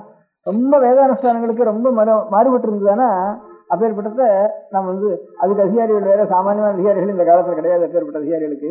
அதனால அதெல்லாம் நமக்கு வேண்டாம் அப்படின்னுட்டு அநேக இடங்கள்ல ரொம்ப கடுமையான தாந்திரிகமா இருக்கிற இடத்துலாம் சாந்தப்படுத்தி வைதிக முறையே ஆச்சாரியா அனுஷ்டானம் பண்ணிருக்காரு. அதிகமான ஹிம்சை இருக்கிற இடங்கள்ல எல்லாம் ஹிம்சையோ சுராபானங்களோ ரொம்ப கெடுதலான ஒரு சீலங்களோ சீலத்துக்கு தவறுதலான நடவடிக்கைகளோ இதெல்லாம் இருந்ததுன்னா ஏதோ சில புஸ்தகங்கள் எழுதியிருக்கலாம். அது சில அதிகாரிகள் இங்கேயோ இருக்கலாம். அப்பேற்பட்ட அதிகாரிகள் எத்தனையோ இங்கேயோ போட்டியில் ஒருத்தர் அந்த அதிகாரிகளுடைய விஷயம் தெரியாம இது நல்லது பிரத்யட்ச பலம் இதுல சீக்கிரம் கிடைச்சிடும்னு நினைச்சுட்டு ஆனா எங்க இதுல பிரவர்த்திக்கிறது சகஜமா இருக்கும். இந்த பாமதந்திரங்கள்ல அதெல்லாம் கூடாதுப்பா நமக்கு. அந்த அந்த அதிகாரியா நாம் இருந்தா கூட அது பண்ணாததுனால தப்பு இல்லை. வேதத்துண்ட மார்க்கத்திலேயே நம்ம பண்ணதுனால நமக்கு ஒன்றும் கெடுதல் கிடையாது. அதனால குரூரமா இருக்கிறதுல இன்னும் நாம் கெட்டு போறதுதான் அதிக வழி இருக்கணும். நான் அனதிகாரியா இருந்து அந்த வழியில போனோம்னா நாம் இன்னும் கெட்டு போறதுக்கு தான் அது மார்க்கம். அதனால அதெல்லாம் நமக்கு வேண்டவே வேண்டாம். அது கொஞ்சம் கடுமையான வழி இது. அதனால அந்த வழிக்கெல்லாம் நம்ம போக வேண்டாம் அப்படின்னு ஆச்சாரியார் கொஞ்சம் வேதத்தினால விகிதமான மார்க்கம் எதுவோ வேதங்களையும் தர்ம நூல்களாலையும் சுதிஸ்மிதிகளில் சொல்லப்பட ஒரு மார்க்கத்தை அனுசரிச்சா போறோம். அதை அனுசரிச்சு ஈஸ்வர பக்தியை நாம் பண்ணிட்டு இருக்க வேண்டியதுதான் சரின்னுட்டு இதையே ஆச்சாரியார் கடைசியில இவ்வளவனுடைய பிரயோஜனம் என்ன கேட்டா அவனிடத்துல உண்மையான அன்பு நமக்கு இருக்குதானா அவனுடைய சுரூபம் தானா அவன் பிரகாசிக்கிறான். அவனுடைய சுரூபம் நம்மையும் சாப்பிட்ற சுரூப்பாக தான் நம்மளையும் உலகமெல்லாம் அவனுடைய சுரூபம் ஆகிட்டு தானே நான்கிறது மாத்திரம் தனியாக ஒன்று இருப்பானே இதையும் கரைச்சி விட்டு அவனே அகம்பாவம் இந்த அகங்காரத்தையும் ஈஸ்வர சுரூபத்தில் கரைச்சி விட்டுவானா அப்போ சிவ ஐக்கியம் வந்துடுறது சிவன் வேற ஜீவன் வேறங்கிற ஒரு பேதம் இல்லாம இதுவும் சேர்ந்து கரைஞ்சு விடுறது இல்லை அப்படிங்கிற ஒரு தத்துவத்துல தத்துவ திருஷ்டியில உண்மையில கடைசியில உனக்கு திருஷ்டி இருக்கணும் அந்த உண்மையை தவிர பாக்கி இந்த உபாசனையில அனுஷ்டானத்துல இது பிரதானமாக வச்சுட்டு இதுக்காக எதிர்ப்புமான கர்மானுஷ்டானங்களையும் சீலங்களையும் தவிர்த்து கொஞ்சம் கூரமான காரியங்கள்லாம் செய்ய வேண்டாம்னுட்டு இந்த உபதேசங்களே ஆச்சாரியால் பண்ணிட்டே வந்ததுனால அவள் இந்த மாதிரி கொஞ்சம் கடுமையான தாந்திரிக மார்க்கங்களுக்கெல்லாம் வர வர வர கொஞ்சம் குறைவு ஏற்பட்டது ஆச்சாரியால் காலத்துல அப்போ அந்த கசக்கு அவன் ஒரு மதத்துக்கு ஆச்சாரியன் என்ன சொன்னாலும் ஜனங்கள் ஆச்சாரியால் சொல்றதா இவாளுக்கு மனசுக்கு நியாயமா படுறது திருப்தியா படுறது நம்முடைய ஒரு அனுஷ்டானங்கள்லாம் இந்த குருவமான இந்த மகாபாரதாதிகள் தான் ஜனங்களுக்கு வர வர வர இதுல நம்பிக்கை குறைஞ்சு போயிடுறது இது என்ன பண்றதுக்கு வழி இந்த ஆச்சாரியால தீர்த்துட்டா தான் சங்கராச்சாரியால தீர்த்துட்டா தான் நமக்கு ஆபத்து இல்லாம இருக்கும் அப்படின்னு நினைச்சிட்டு அவன் என்ன பண்ணினா சீக்கிரத்துக்கோ ராஜராஜாக்களோ ஒரு எப்பவும் ஆச்சாரியாலத்துல 6000 சிஷ்யர் ஷட்சயஸ்திரயஸ்து சிஷ்யானாம்னு எங்க திக்விஜயம் என்றாலும் 6000 சிஷ்யர் கூடவே போயிட்டு இருப்பாளாம் அவள் ராஜராஜாக்கள் முகன்னு பின்னோட பரிவாரங்களோட எங்கெங்க ஆச்சாரியால் இருந்தாலும் பின்னோட எந்த காட்டில் இருந்தாலும் எந்த நதியில் இருந்தாலும் எந்த மலைக்கு போனாலும் கூடவே வந்துட்டு இருப்பா இப்படி இருக்கிறப்ப இவாளை போய் நம்ம எப்படி சம்ஹாரம் பண்றதுன்னு முடியும் நம்மளால இவாளை சம்ஹாரம் முடியாதானா நம்ம மதம் பழைக்காத போல் இருக்கு அதனால இவாளால் அடியோட போயிடும் போல் இருக்கே நம்ம மதம் நாமும் அந்த மதத்துக்கு ஆச்சாரியனா இருக்கோம் அப்படின்னு அவன் ரொம்ப புத்திசாலி அதனால ஒரு யுக்தி ஒன்றும் பண்ணினான் தனியா ஆச்சாரியால் இடத்துல இருக்கிறப்போ பக்தன் மாதிரி வந்து ரொம்ப பக்தியோட பிரார்த்தனை பண்ணி நான் என்ன மதஸ்தான் உண்மையை சொல்லிட்டேன் நிஜமா சொல்லணும் அவள் இடத்துல என்ன மதஸ்தான் அதுக்காக நான் வந்து ஒரு கபாலி ஸ்வரூபமா இருக்க முடியாத ஒரு சுவாமிய நான் இந்த தாந்திரிகமான ஒரு மார்க்கத்துல உபாசிச்சுட்டு அதுக்கு ரொம்ப நாளாக உபாசிச்சுட்டு இருக்கேன் அதுக்கு பெரிய ஒரு ஹோமம் ஒன்று பண்ணிட்டு இருக்கேன் அவர் எனக்கு பிரத்யட்சமா வரேன்னு சொல்லி சுப்பிரமணியத்தில் சொல்லியிருக்கார் இன்னும் ஒரு யஜ்ஞத்தை ஹோமத்தை பண்ணினியானா அந்த ஹோமத்துக்கு ஒரு நரபலி கொடுக்கணும் இந்த நரபலிங்கிறது ஒரு சிரஸை அறுத்து கொடுக்கணும் அதுக்கு ஹோமம் பண்ணணும் அந்த சிரஸை ஆறா இருக்கணும்னு கேட்டா அஷ்டவாசித்தியோடு பெற்ற யோகியா இருக்கணும் இல்லைன்னா அஷ்டைஸ்வர சம்பந்தனான ஒரு சாம்ராஜ்ய பட்டாபிஷேகமான சக்கரவர்த்தியா இருக்கணும் சக்கரவர்த்தி இடத்துல போய் கேட்டோம்னா நினைக்கிறதுக்குள்ள எந்த அளவு போயிடும் அதனால தாங்களோ மகாபரோபகாரி உங்களுக்கு தான்கிற சரீராசிமானமே கிடையாது அதனால இது பிரத்யட்சம் லோகம் முழுக்க தெரியும் அதனால எனக்கு என்னுடைய ஈஸ்வரன் என்னுடைய இஷ்ட தெய்வம் எனக்கு பிரத்யட்சம் இடத்துக்கு தங்களுக்கு கிருப்பை இருந்தானா இந்த சிரஸை நான் கேட்கறது அபசாரம் இருந்தாலும் தேவதா விஷயத்தினால கேட்கறதுனால நீங்க அதை அங்கீகரிப்பேன்னு நினைக்கிறேன் அதனால இந்த சிரஸை எனக்கு கொடுக்கணும்னுட்டு ஆச்சாரியாண்டத்தில் வந்து தனியா நமஸ்காரம் பண்ணி படுறது ஒத்துரும் இல்லாத சமயத்துல இப்படியே ரொம்ப நாள் எதிர்பார்த்து பிரார்த்திச்சுட்டு அப்படி கேட்டான் வந்து நான் இது இந்த எலும்பு தலையில இதெல்லாம் ஒண்ணுக்கு உபயோகம் இல்லைன்னு நினைச்சேன் ஒருத்தனுக்கு பெரிய லாபத்துக்கு உபயோகமா இது கிடைக்க முடியாத சந்தர்ப்பம் எனக்கு வந்துதா என்னைக்கானு தானாவது உருண்டுதான் போக போறது இங்கே கீழே போயிட போறது கொடுக்குறப்போ இப்போட பிரயோஜனத்தோட ஒண்ணு கிடைக்க முடியாத சந்தர்ப்பம் எனக்கு நேர்ந்துதா அப்படின்னு ஆச்சாரியால் ரொம்ப சந்தோஷப்பட்டு ஆனா ஒரு சமாச்சாரம் நான் பேசிட்டு இருக்கிறப்போ நீ தான் எடுத்தியானா ஆள் வந்துருவா உனக்கு ஒன்றும் காரியம் நடக்காது அதுக்கு நான் ஒரு யுக்தி பண்றேன் அதனால இந்த சமயத்துல வா அந்த சமயத்தில் நான் ஒத்துரும் இல்லாம அந்த சமயத்தில் நான் வந்து என்னுடைய சரீரத்தில் எடுத்துட்டு போறதுனா அப்பவும் நான் சமாதி நிஷ்டையிலே இருக்கேன் என்ன எனக்கும் கடைசி காலத்தில் இருக்கிறது முறைக்கு எதுக்கு இருந்தாலும் அஞ்சு காலத்துல சமாதி நிஷ்டையில் இருக்கணும்னு சாஸ்திரம் அந்த முறையில் நான் இருக்கேன் உனக்கும் வேற இடத்துலையும் வர வேண்டாம்னு சொல்லிடுறேன் அந்த சமயத்துல அதனால நீ மாத்திரம் வா அவன் வந்தா மாத்திரம் அவனை உள்ள அனுப்புன்னு சொல்றேன் ரகசியமா வந்து சேரு அப்போ தனியா மறைச்சி வச்சுட்டு அந்த கத்தி எடுத்து என்னுடைய சிரத்தை எடுத்துட்டியானா அப்போ நீ எடுத்துட்டு உனக்கு ஒரு தேவதா பிரசாதம் எடுக்கிறது என் தலை என்னுடைய ஒரு மாம்சம் உபயோகப்படுறதுன்னா ஒரு அஸ்தி எலும்பு உபயோகப்படுறதுன்னா மண்டையோடு உபயோகப்படுறதுன்னா இதை காரணம் பெரிய காரியம் உண்டா அந்த மண்டபத்தை வச்சுட்டு அப்புறம் நான் கபாலத்தை வச்சுட்டு நான் சஞ்சாரம் பண்றேன் அப்படின்னுட்டு கொஞ்சம் ரொம்ப ஆனந்தம் அப்படின்னுட்டு இப்படி உபயோகப்படுறதானே எடுத்துக்கோப்பா அப்படின்னு சொல்லிட்டு போயிட்டா அதே மாதிரி அவன் வந்துட்டான் இவன் உட்காந்துருந்தா ஒரு நதி தீரத்துல ஒரு ஏகாந்த ஸ்தானத்துல உட்காந்துருந்த உடனே அவன் வந்து இங்க இருந்து கத்தி தலையை வெட்டுறதுக்கு ஆரம்பிச்சான் பக்கத்துல ஒரு நதி ஆரம்பிச்ச சமயத்துல ஆச்சாரியாளுடைய சிஷ்யால முக்கியமா இருக்கிறவா பத்மபாதாச்சாரியாள்ட்டு முக்கியமான ஒரு சிஷ்யா அவளுக்கு ஆச்சாரியாளுடைய பக்திக்கு ஈடே கிடையாது அவ்வளவு பக்தி அவளுக்கு அதனால பத்மபாதாள்னு பேர் வந்ததுக்கே காரணம் அவளுக்கு அந்த பத்மபாதாள்னு பேர் வந்ததுக்கு காரணம் ஆச்சாரியால் ஒரு இடத்துல 2 பேர் ஸ்நானத்துக்கு போயிருந்தார் கங்கையில ஒரு நாளைக்கு கங்கையில ஆச்சாரியால் இப்படியே என்னவோ நீங்கிறாவது ஸ்நானம் பண்றாவது முன்னிட்டு கங்கையினுடைய அக்கறைக்கு போயிட்டா வஸ்திரத்தை வச்சுட்டு இக்கரையில இருந்தா அக்கறையில இருந்து ஜாட காட்டி அப்ப நான் ஸ்நானம் பண்ணிட்டேன் ஈரவத்தோட இருக்கேன் பத்மபாதா இங்க வா வேஷ்டி எடுத்துக்கிறாங்க திடீர்னு நினைச்ச உடனே அது நதியோ மகாப்பிரவாகமாக போகிறது. ஆச்சாரியால் வேடிக்கை ஆசக்தினால நீஞ்சின்னு போகிற மாதிரி அப்படியே போயிட்டா. ஈரத்தோடு இருக்கேன், சட்டுன்னு வஸ்திரத்துக்கு கொண்டு வரனா, இதே வஸ்திரம் நனைஞ்சு போயிடாதா, நீஞ்ச முடியுமா, நீஞ்சி வரதானாலும் சரி, நீஞ்சக்கூடிய இடமாவும் இல்லை. ஆச்சாரியால் இப்படியோ வேடிக்கையா போயிட்டா, ஒரு சித்தினால போயிட்டாவா. உடனே அதெல்லாம் ஒன்றுமே யோசிக்கல, கூப்பிட்டாலும் இல்லையா சரின்னு ஜலத்தில் இது கரையை இடம் ஜலம் இதெல்லாம் நினைக்காம சட்டுன்னு கரையில் நடக்கிற மாதிரி விடுவிட்டு ஓடுறதுக்கு ஆரம்பிச்சு ஆச்சாரியா பத்மபாதாச்சாரியால் மடி எடுத்துட்டு ஓடின உடனே இப்பேற்பட்ட ஒரு குருபக்தியை இது நதியா இது கங்கையா அன்னு அந்த நினைவே இல்லை. அங்கேருந்து ஆச்சாரியால் கூப்பிட்டாலே போக வேண்டியது அந்த ஞாபகத்தோடு போனேன். அப்புறம் இவ்வளவு சுத்தியோடு போறாருன்னுட்டு கங்காதேவி ஒவ்வொரு தாமர புஷ்பத்தை காலில் வச்சு வச்சு வச்சு வச்சு கிடுக்கிட்டு ஒரு தாமர புஷ்பம் இருக்கிற மாதிரி இருந்து அப்படியே கொண்டு அங்கே கொண்டு சேர்த்துட்டுன்னு அதெல்லாம் பத்மபாதாள்னு அவளுக்கு அது ஆச்சாரிய பக்திக்காகவே அந்த பேர் ஏற்பட்டவன். அந்த பத்மபாதாச்சாரியார் அங்கே இருந்துட்டு இருந்தேன், ஸ்நானம் பண்ணிட்டு இருந்தேன். ஸ்நானம் பண்ண உடனே அவளுக்கு இதெல்லாம் தெரியாது, இந்த சமாச்சாரம். இவன் இந்த மாதிரி கத்தி எடுத்துட்டு ஆச்சாரியால் தனியாக அவள் ரெண்டாலும் பேசிட்டு இந்த மாதிரி உக்குமுத்து பண்ணிட்டு இந்த மாதிரி ஆச்சாரியாளுடைய ஒரு சரீரம் இதோட போயிட போகிறது லட்சணத்தோடன்னுட்டு ஒருத்தருக்கும் தெரியாது, அவருக்கும் தெரியாது. என்னமோ ஒரு ஆவேசம் வந்து அவருக்கு ஒரு ஆவேசம் வந்த உடனே அங்கேருந்து ஹோர்னு ஒரு சத்தம் போட்டுட்டு அங்கேருந்து ஓடி வந்தாருங்க. இவன் கத்தி எடுத்து போட போற சமயத்துல திடீர்னு வந்தா வந்து அவன் அப்படியே கிழிச்ச, இதனால கிழிச்சா என்ன சமாச்சாரம் தெரியாது, அப்படியே கிழிச்சு கீழே கிடக்கான். கத்தி கையில் இருக்கு, அவனுடைய ஹிருதயம் அப்படியே ஹிரண்யகசிபு கிழிச்ச மாதிரி அப்படி கிழிச்சு கீழே கிடக்கான். இந்த கீழே கடந்துட்டு ஹான்னு அட்டகாசம் பண்ணிட்டு இருந்துட்டு இருக்கா. அந்த நேரத்தில் ஒரே அட்டகாசம் நரசிம்மனுடைய அட்டகாசம் நடந்துட்டு இருக்கு. அப்போ ஆச்சாரியார் சமாதியெல்லாம் உட்காந்துருக்கா, இந்த நினைவே இல்லாமல் இருக்கணும்னு. இப்போ ஏற்பட்ட ஒரு சாட்சாத் பகவானுடைய ஆவேச அட்டகாசம் கேட்ட உடனே ஆச்சாரியாருக்கு விழிப்பு வந்த உடனே இது ஆடுறா இருக்கான்னா இவன் கிழிச்சு கிடக்கான், கத்தியை தூக்கி கிடக்கான். இந்த பத்மபாதாச்சாரியார் ஹான்ட்டு வந்து ஒரு அட்டகாசம் பண்ணிட்டு தன்னுடைய நினைவு இல்லாம இப்படி இருக்கேன்.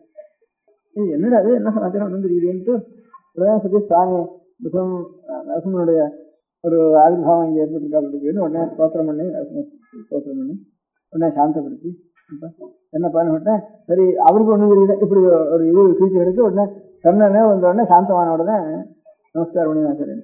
என்னடா இது என்ன சமாச்சாரம், என்ன நீ பண்ணினேன், எனக்கு ஒன்றும் தெரியலையே, நான் இதில் என்ன நதியில் வந்து ஸ்நானம் பண்ணிட்டு இருந்தேன், எனக்கு ஒன்றும் தெரியல, இங்கே பார்க்குறேன் இந்த மாதிரி எல்லாம் கிடக்கு, எனக்கு ஒன்றும் தெரியல அப்படின்னு. நீ என்ன எங்கேயாவது உபாசனை பண்ணியா, எங்கேயாவது நரசிம்ம சுவாமியானே இப்போ பிரத்யட்சம் வந்தாலே இந்த அட்டகாசனாலையும் இந்த கீர்த்தனாலையும் தெரியுது. நீ ஏன் நரசிம்மனுடைய உபாசனை எங்கேயாவது பண்ணினியா, நீ எங்கே பண்ணினேன், என்ன சமாச்சாரம்? நான் ஒன்றும் எனக்கு வந்து ஒரு உபாசனை பண்ணினேன், ஞான மார்க்கத்தில் தானே உனக்கு இது பண்ணினேன், தத்துவ விசாரமும் ஆத்மனிஷ்டையும் அதுதானே பண்ணிட்டு இருக்கேன் நீ. அதனால தத்துவ விசாரியும் ஆத்மனிஷ்டையும் தானே இப்போ பண்ணிட்டு இருக்கேன், வேற உபாசனையா ஒரு தேவதைகளுடைய சாநித்தியம் இதெல்லாம் உனக்கு வந்ததா தெரியலையே, நீ எங்கே பண்ணினேன், இதுக்கு நீங்க விவகாரம் பண்ணியிருக்கியா அப்படின்னு.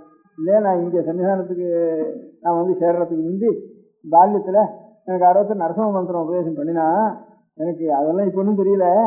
நரசிம்ம மந்திரம் ஒரு காலத்தில் உபதேசம் பண்ணினா, இந்த நரசிம்ம மந்திரத்தை உபதேசம் பண்ணிட்டு அதை சித்தி பண்ணிக்கணும், அந்த மந்திர சித்தி புரஸ்கரணம் பண்ணணும் அப்படின்னு எனக்கு ஒரு அபிப்பிராயம் யாரோ தெளிவாக சொன்னான். இருந்தாலும் அவனுக்கு நல்லது அப்படின்னு சொன்னான். அதுக்கப்புறம் எங்கே பண்ணுறதுன்னா தனியாக இருக்க முடியாத காட்டில் போய் நீ இந்த மந்திரத்தை ஆவர்த்தி பண்ணணும், ஜபம் பண்ணணும். அந்த மாதிரி ஒரு காட்டில் இருந்து ஜபம் பண்ணினா ஏகாந்தத்தில் பண்ணினா சுவாமி வந்து பிரத்யட்சமாகிடுவார் அப்படின்ட்டு சொன்னான். அதுக்கு வேறு நான் வந்து ஒரு மலைக்கு போனேன். இந்த அகோபலம்ங்கிற மலையான இது இல்லை, இந்த அகோபலம் நரசிம்மன் இருக்க மலை, அந்த மலையாக இருந்தாலும் இருக்கும். ஆச்சாரியால் வந்து பிரகாய பிரவேசம் பண்ணுற காலத்துலேயும் இந்த அகோபல குகையில் தான் வச்சுட்டு போனாலும் அதுலேருந்து லட்சுமி நரசிம்ம மலை ஏகராஜனங்கிறது இந்த அகோபல நரசிம்மன் அகோபல நரசிம்மன் ஆச்சாரியால் சரித்திரத்தில் சில புராண வாக்கியங்களில் அகோபல நரசிம்மத்தில் இந்த பிரதிஷ்டை பண்ணினாலும் யந்திரோதாரணங்கள்லாம் பண்ணினாலும் கூட இருக்கு ஆச்சாரியார். அதனால அந்த இடத்துல வந்து நரசிம்ம மலை இது இங்கே கடம்பு ஜில்லாவில் இருக்கு, அது இருந்தாலும் இருக்கலாம். அந்த இடத்துல நான் மலையில் போனேன். போனால் இப்படியே உட்காந்துருந்தேன், ஜபம் பண்ணிட்டு கண்ணு பண்ணிட்டு தோசை பண்ணிட்டு உட்காந்துருந்தேன். ஜபத்தை பண்ணிட்டு அந்த மலையில் ஒரு அந்த மலை வேடம் தான். அந்த மலை வேடம் வந்து என்னையாவது நீ நாட்டில் இருக்கிற பாப்பா, இங்கே வந்து இங்கேருந்து வந்து தனியாக உட்காந்துருக்க, இங்கே உனக்கு என்ன ஆகாரம் வேணும், எனக்கு என்ன வேலை இங்கே, எங்களுக்கு என்ன நாங்கள் தான் அதை அம்பு போட்டு பிராணிகளை கொண்டு வந்து நாங்கள் சாப்பிட்டுருக்கோம். நீ அதெல்லாம் ஒன்றும் பண்ணாதவன் இங்கே என்ன வேலை உனக்கு சாப்பாடு அங்கே சாப்பிடாதா இங்கே எனக்கு அவங்க உட்காந்துருக்கேன் அப்படின்ட்டு கேட்டேன். எதுவும் சொல்லு, நான் இந்த மலைகளுக்கெல்லாம் நான் தான் எதுவானா அப்படின்னு என்னை கேட்டான். கேட்ட உடனே அப்போ நான் நரசிம்மத்தினுடைய ஒரு பிரத்யட்சமாகணும்ட்டு நேராக நரசிம்மத்தினுடைய தரிசனம் கிடைக்கணும் பார்க்கணுங்கிறதுக்காக இந்த இடத்துல போகணும்னு பெரியவாள்லாம் சொன்னான். அதனால நான் பெரியவா சரணம். அடுத்த நிகழ்ச்சி நித்திய குரு பாதுகா பூஜை. शुक्लाम्भरधरं विष्णुं शशिवर्णं चतुर्भुजं प्रसन्नवदनं ध्यायेत् सर्वविघ्नोपशान्तये. ममोपात्त समस्त दुरितक्षयद्वारा श्री परमेश्वर प्रीत्यर्थं गुरुप्रसाद सिद्ध्यर्थं गुरुप्रीत्यर्थं गुरुपादपूजाम् अद्य करिष्ये. गुरुब्रह्मा गुरुर्विष्णुर्गुरुर्देवो महेश्वरः गुरुः साक्षात् परब्रह्म तस्मै श्रीगुरवे नमः.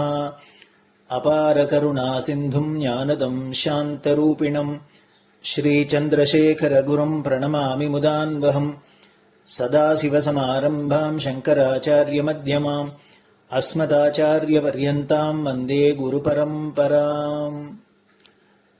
எல்லோரும் குருவை பெரிவாளை தியானம் பண்ணிண்டு அர்ச்சனை பண்ணுவோம். அஷ்டோத்திரம். பெரியவா அஷ்டோத்திரம் பல அஷ்டோத்திரங்கள் இருக்கு. அதுல எளிமையா சுலபமா எது இருக்கோ அதை நான் இப்ப சொல்றேன். எல்லோரும் இதை கேட்டுண்டே திருப்பி சொல்ல முடிஞ்சுவா சொல்லி சொல்லி பெரிவாளுக்கு பாதத்துல ஒவ்வொரு புஷ்பத்தை அர்ச்சனை பண்ணலாம். ओम श्री कांची कामकोटि पीठाधीश्वराय नमः. श्रीमत् चंद्रशेखरेन्द्र सरस्वती गुरुभ्यो नमः. संन्यासाश्रम शिखराय नमः. काषाय दंडधारिणे नमः. सर्वपीठापहारिणे नमः. स्वामिनाथ गुरवे नमः. करुणासागराय नमः. जगदाकर्षण शक्तिमते नमः. सर्वचराचर हृदयस्थाय नमः. ओम भक्त परिपालक श्रेष्ठाय नमः. धर्म परिपालकाय नमः. श्री जयेन्द्र सरस्वत्याचार्याय नमः. श्री विजयेन्द्र सरस्वती पूजिताय नमः. शिवशक्ति स्वरूपाय नमः. भक्ताभीष्ट प्रदायकाय नमः. ब्रह्मण्य पोषकाय नमः. ब्रह्म विष्णु शिवैक्य स्वरूपाय नमः. कांची क्षेत्रवासाय नमः. कैलाश शिखरवासाय नमः. स्वधर्म परिपोषकाय नमः. चातुर्वर्ण संरक्षकाय नमः. लोकरक्षण संकल्पाय नमः. ओम ब्रह्मनिष्ठापराय नमः. सर्वपापहराय नमः. धर्मरक्षक संतुष्टाय नमः. भक्तार्पितधन स्वीकर्त्रे नमः. सर्वोपनिषत् सारज्ञाय नमः. सर्वशास्त्रगम्याय नमः. सर्वलोक पितामहाय नमः. भक्ताभीष्ट प्रदायकाय नमः. ब्रह्मण्य पोषकाय नमः. नानाविध पुष्पार्चितपताय नमः. रुद्राक्ष क्रीडधारिणे नमः. भस्मोद्धूलित विग्रहाय नमः. सर्वज्ञाय नमः. सर्वचराचर व्यापकाय नमः. अनेक शिष्य परिपालकाय नमः. मनश्चाञ्चल्य निवर्तकाय नमः. अभयहस्ताय नमः. भयापहाय नमः. यज्ञपुरुषाय नमः. यज्ञानुष्ठान रुचिप्रदाय नमः. यज्ञसम्पन्नाय नमः. यज्ञसहायकाय नमः. यज्ञफलदाय नमः. यज्ञप्रियाय नमः. उपमानरहिताय नमः. स्फटिक तुलसी रुद्राक्ष हारधारिणे नमः. चातुर्वर्ण समदृष्टये नमः। ऋग्यजुस्साम अथर्वणादि चतुर्वेद संरक्षकाय नमः। दक्षिणामूर्तिस्वरूपाय नमः। जाग्रत् स्वप्न सुषुप्ति अवस्थातीताय नमः। कोटिसूर्यतुल्य तेजोमय शरीराय नमः। साधुसंग संरक्षकाय नमः। अश्वगज गोपूजा निर्वर्तकाय नमः। गुरुपादुक पूजातुरन्तराय नमः। कनकाभिषिक्ताय नमः। स्वर्णबिल्वदल पूजिताय नमः। सर्वजीव मोक्षदाय नमः। मूकवाक्तान निपुणाय नमः। नेत्रदीक्षादानाय नमः। द्वादशलिङ्गस्थापकाय नमः। गानरसप्रियाय नमः। ब्रह्मज्ञानोपदेशकाय नमः। सकलकलासिद्धिताय नमः। चातुर्वण्यपूजिताय नमः। अनेकभाषा संभाषण कोविताय नमः। अष्टसिद्धिप्रदायकाय नमः। ओम श्री शारदामठ सुस्थिताय नमः। नित्यान्नदान सुप्रीताय नमः। प्रार्थना मात्र सुलभाय नमः। पादयात्रा प्रियाय नमः। नानाविध मतपंडिताय नमः। श्रुति स्मृति पुराणज्ञाय नमः। देव यक्ष किन्नर किंपुरुष पूज्याय नमः। श्रवणानंदकर कीर्तये नमः। दर्शनानंदाय नमः। अद्वैतानंदभरिताय नमः। अव्याच करुणामूर्तये नमः। शैव वैष्णवादि मान्याय नमः। श्री शंकराचार्याय नमः। दंड कमंडलोहस्ताय नमः। वीणा मृदंग सकलवाद्य नाथस्वरूपाय नमः। रामकथा रसिकाय नमः। वेद वेदांग आगमादि सकलकला सतस्प्रवर्तकाय नमः। हृदय गुहाशयाय नमः। शतरुद्रीय वर्णितस्वरूपाय नमः। केदारेश्वरनाथाय नमः। अविद्यानाशकाय नमः। निष्कामकर्मोपदेशकाय नमः। लघुभक्तिमार्गोपदेशकाय नमः। लिंगस्वरूपाय नमः। सालग्राम सूक्ष्मस्वरूपाय नमः। कालड्यां शंकरकीर्तिस्तंभ निर्माणकर्त्रे नमः। जितेन्द्रियाय नमः। शरणागतवत्सलाय नमः। श्रीशैलशिखरवासाय नमः। डमरुकनाद विनोदाय नमः। वृषभारूढाय नमः। दुर्मदनाशकाय नमः। आभिचारिक दोषहर्त्रे नमः। मिताहाराय नमः। मृत्युमोचकशक्त्याय नमः। श्रीचक्रार्चन तत्पराय नमः। दासानुग्रहकारकाय नमः। अनुराधा नक्षत्रजाताय नमः।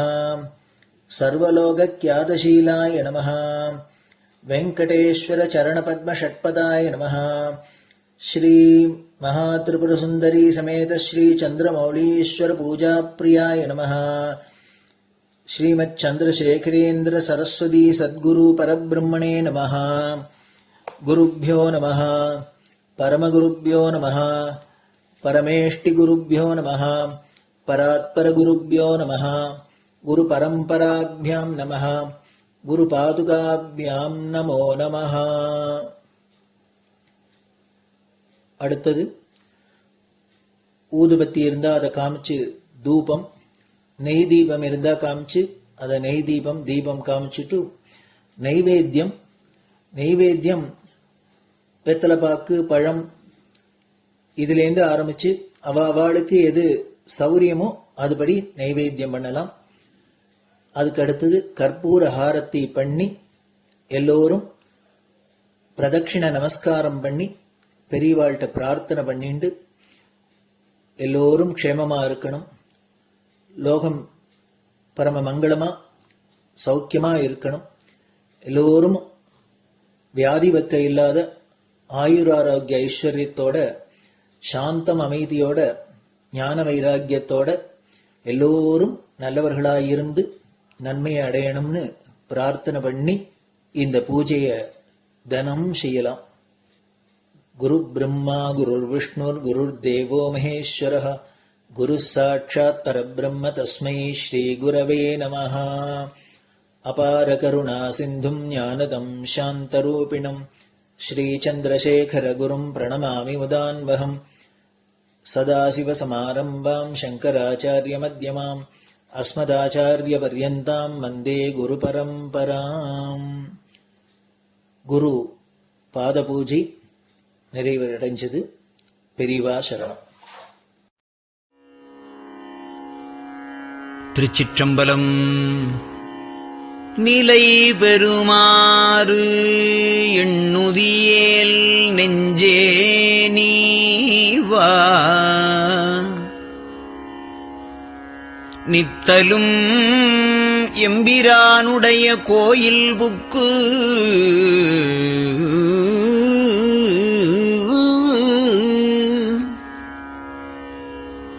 புலர்வதன் முன்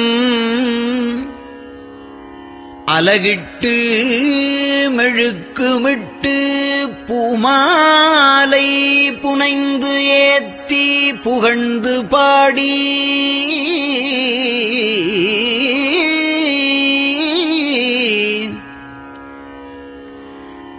தலையாரக் கும்பிட்டு கூத்தும் ஆடி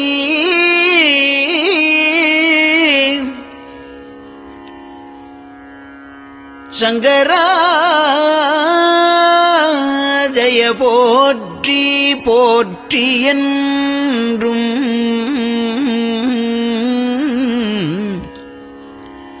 அலைபுனல் சேர் செஞ்சடையம் ஆதி என்றும் ஆரூரா என்றென்றே அலரானில்லே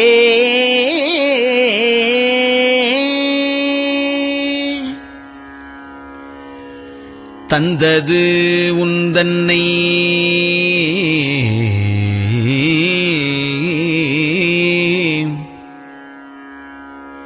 கொண்டது எந்தன்னை சங்கரா ஆர்கோலோ சதுரர் அந்தம் ஒன்றில்லா ஆனந்தம் பெற்றேன்.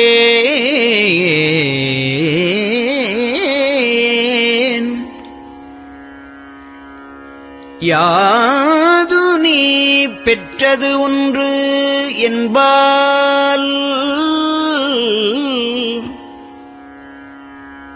சிந்தையே கோயில் கொண்டயம் பெருமான்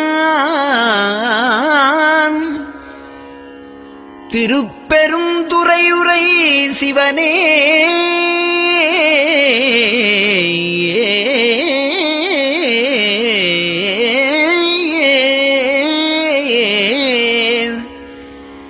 எந்த ஈசா உடல் இடம் கொண்டாய் யான் இதற்கு இலன் ஓர் கைமாறே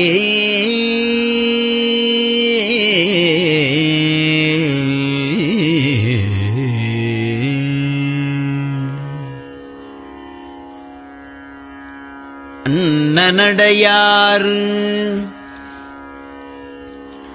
அமுத மொழியார் அவர்கள் பயில் தில்லை தென்னன் தமிழும் இசையும் கலந்த சிற்றம்பலம் தன்னுள்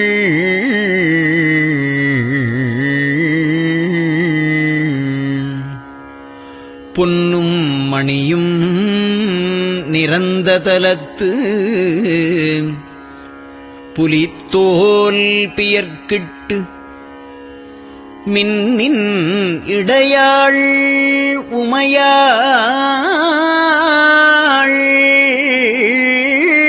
காண விகிர்தன்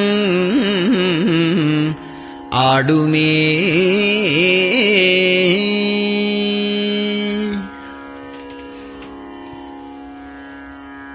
நெட் நெட்டையிலா உடல் நீத்து என்னை ஆண்ட நிகரிலா வண்ணங்களும்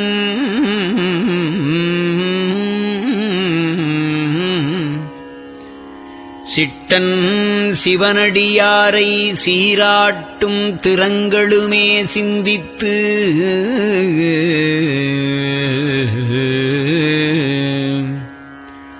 அட்டமூர்த்திக்கு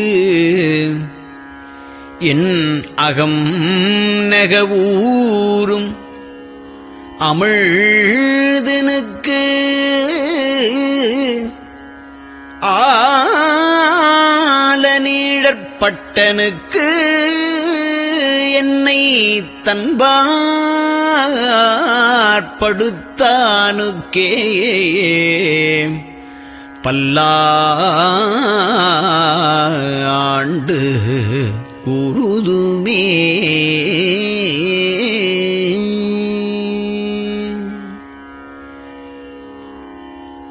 நெஞ்சம் ஈசனைக் காண்பதே விரும்பி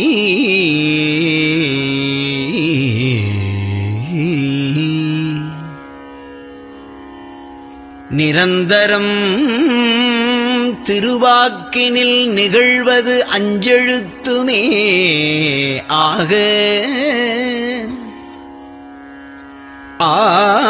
ஆளுடைய அம்மை செம்மலர் கைகுவித்து அருளி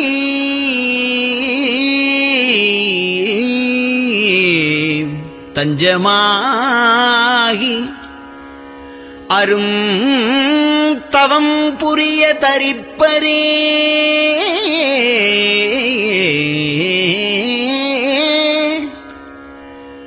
அவள்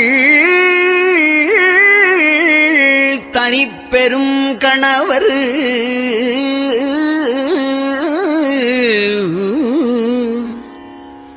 வஞ்சம் நீக்கிய மாவின் மூலத்து வந்து தோன்றினார் மலைமகள் காண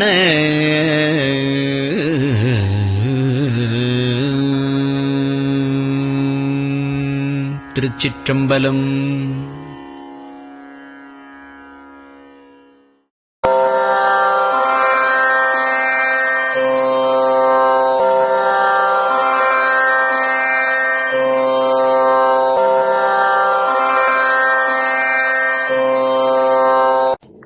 பெரியவா சரணம். பெரியவா வானொலியின் காலை நிகழ்ச்சிகள் இத்துடன் நிறைவடைகின்றன. எமது அடுத்த ஒளிபரப்பு இன்று மாலை இந்திய நேரப்படி 6 மணிக்கு துவங்கும். பெரியவா சரணம்.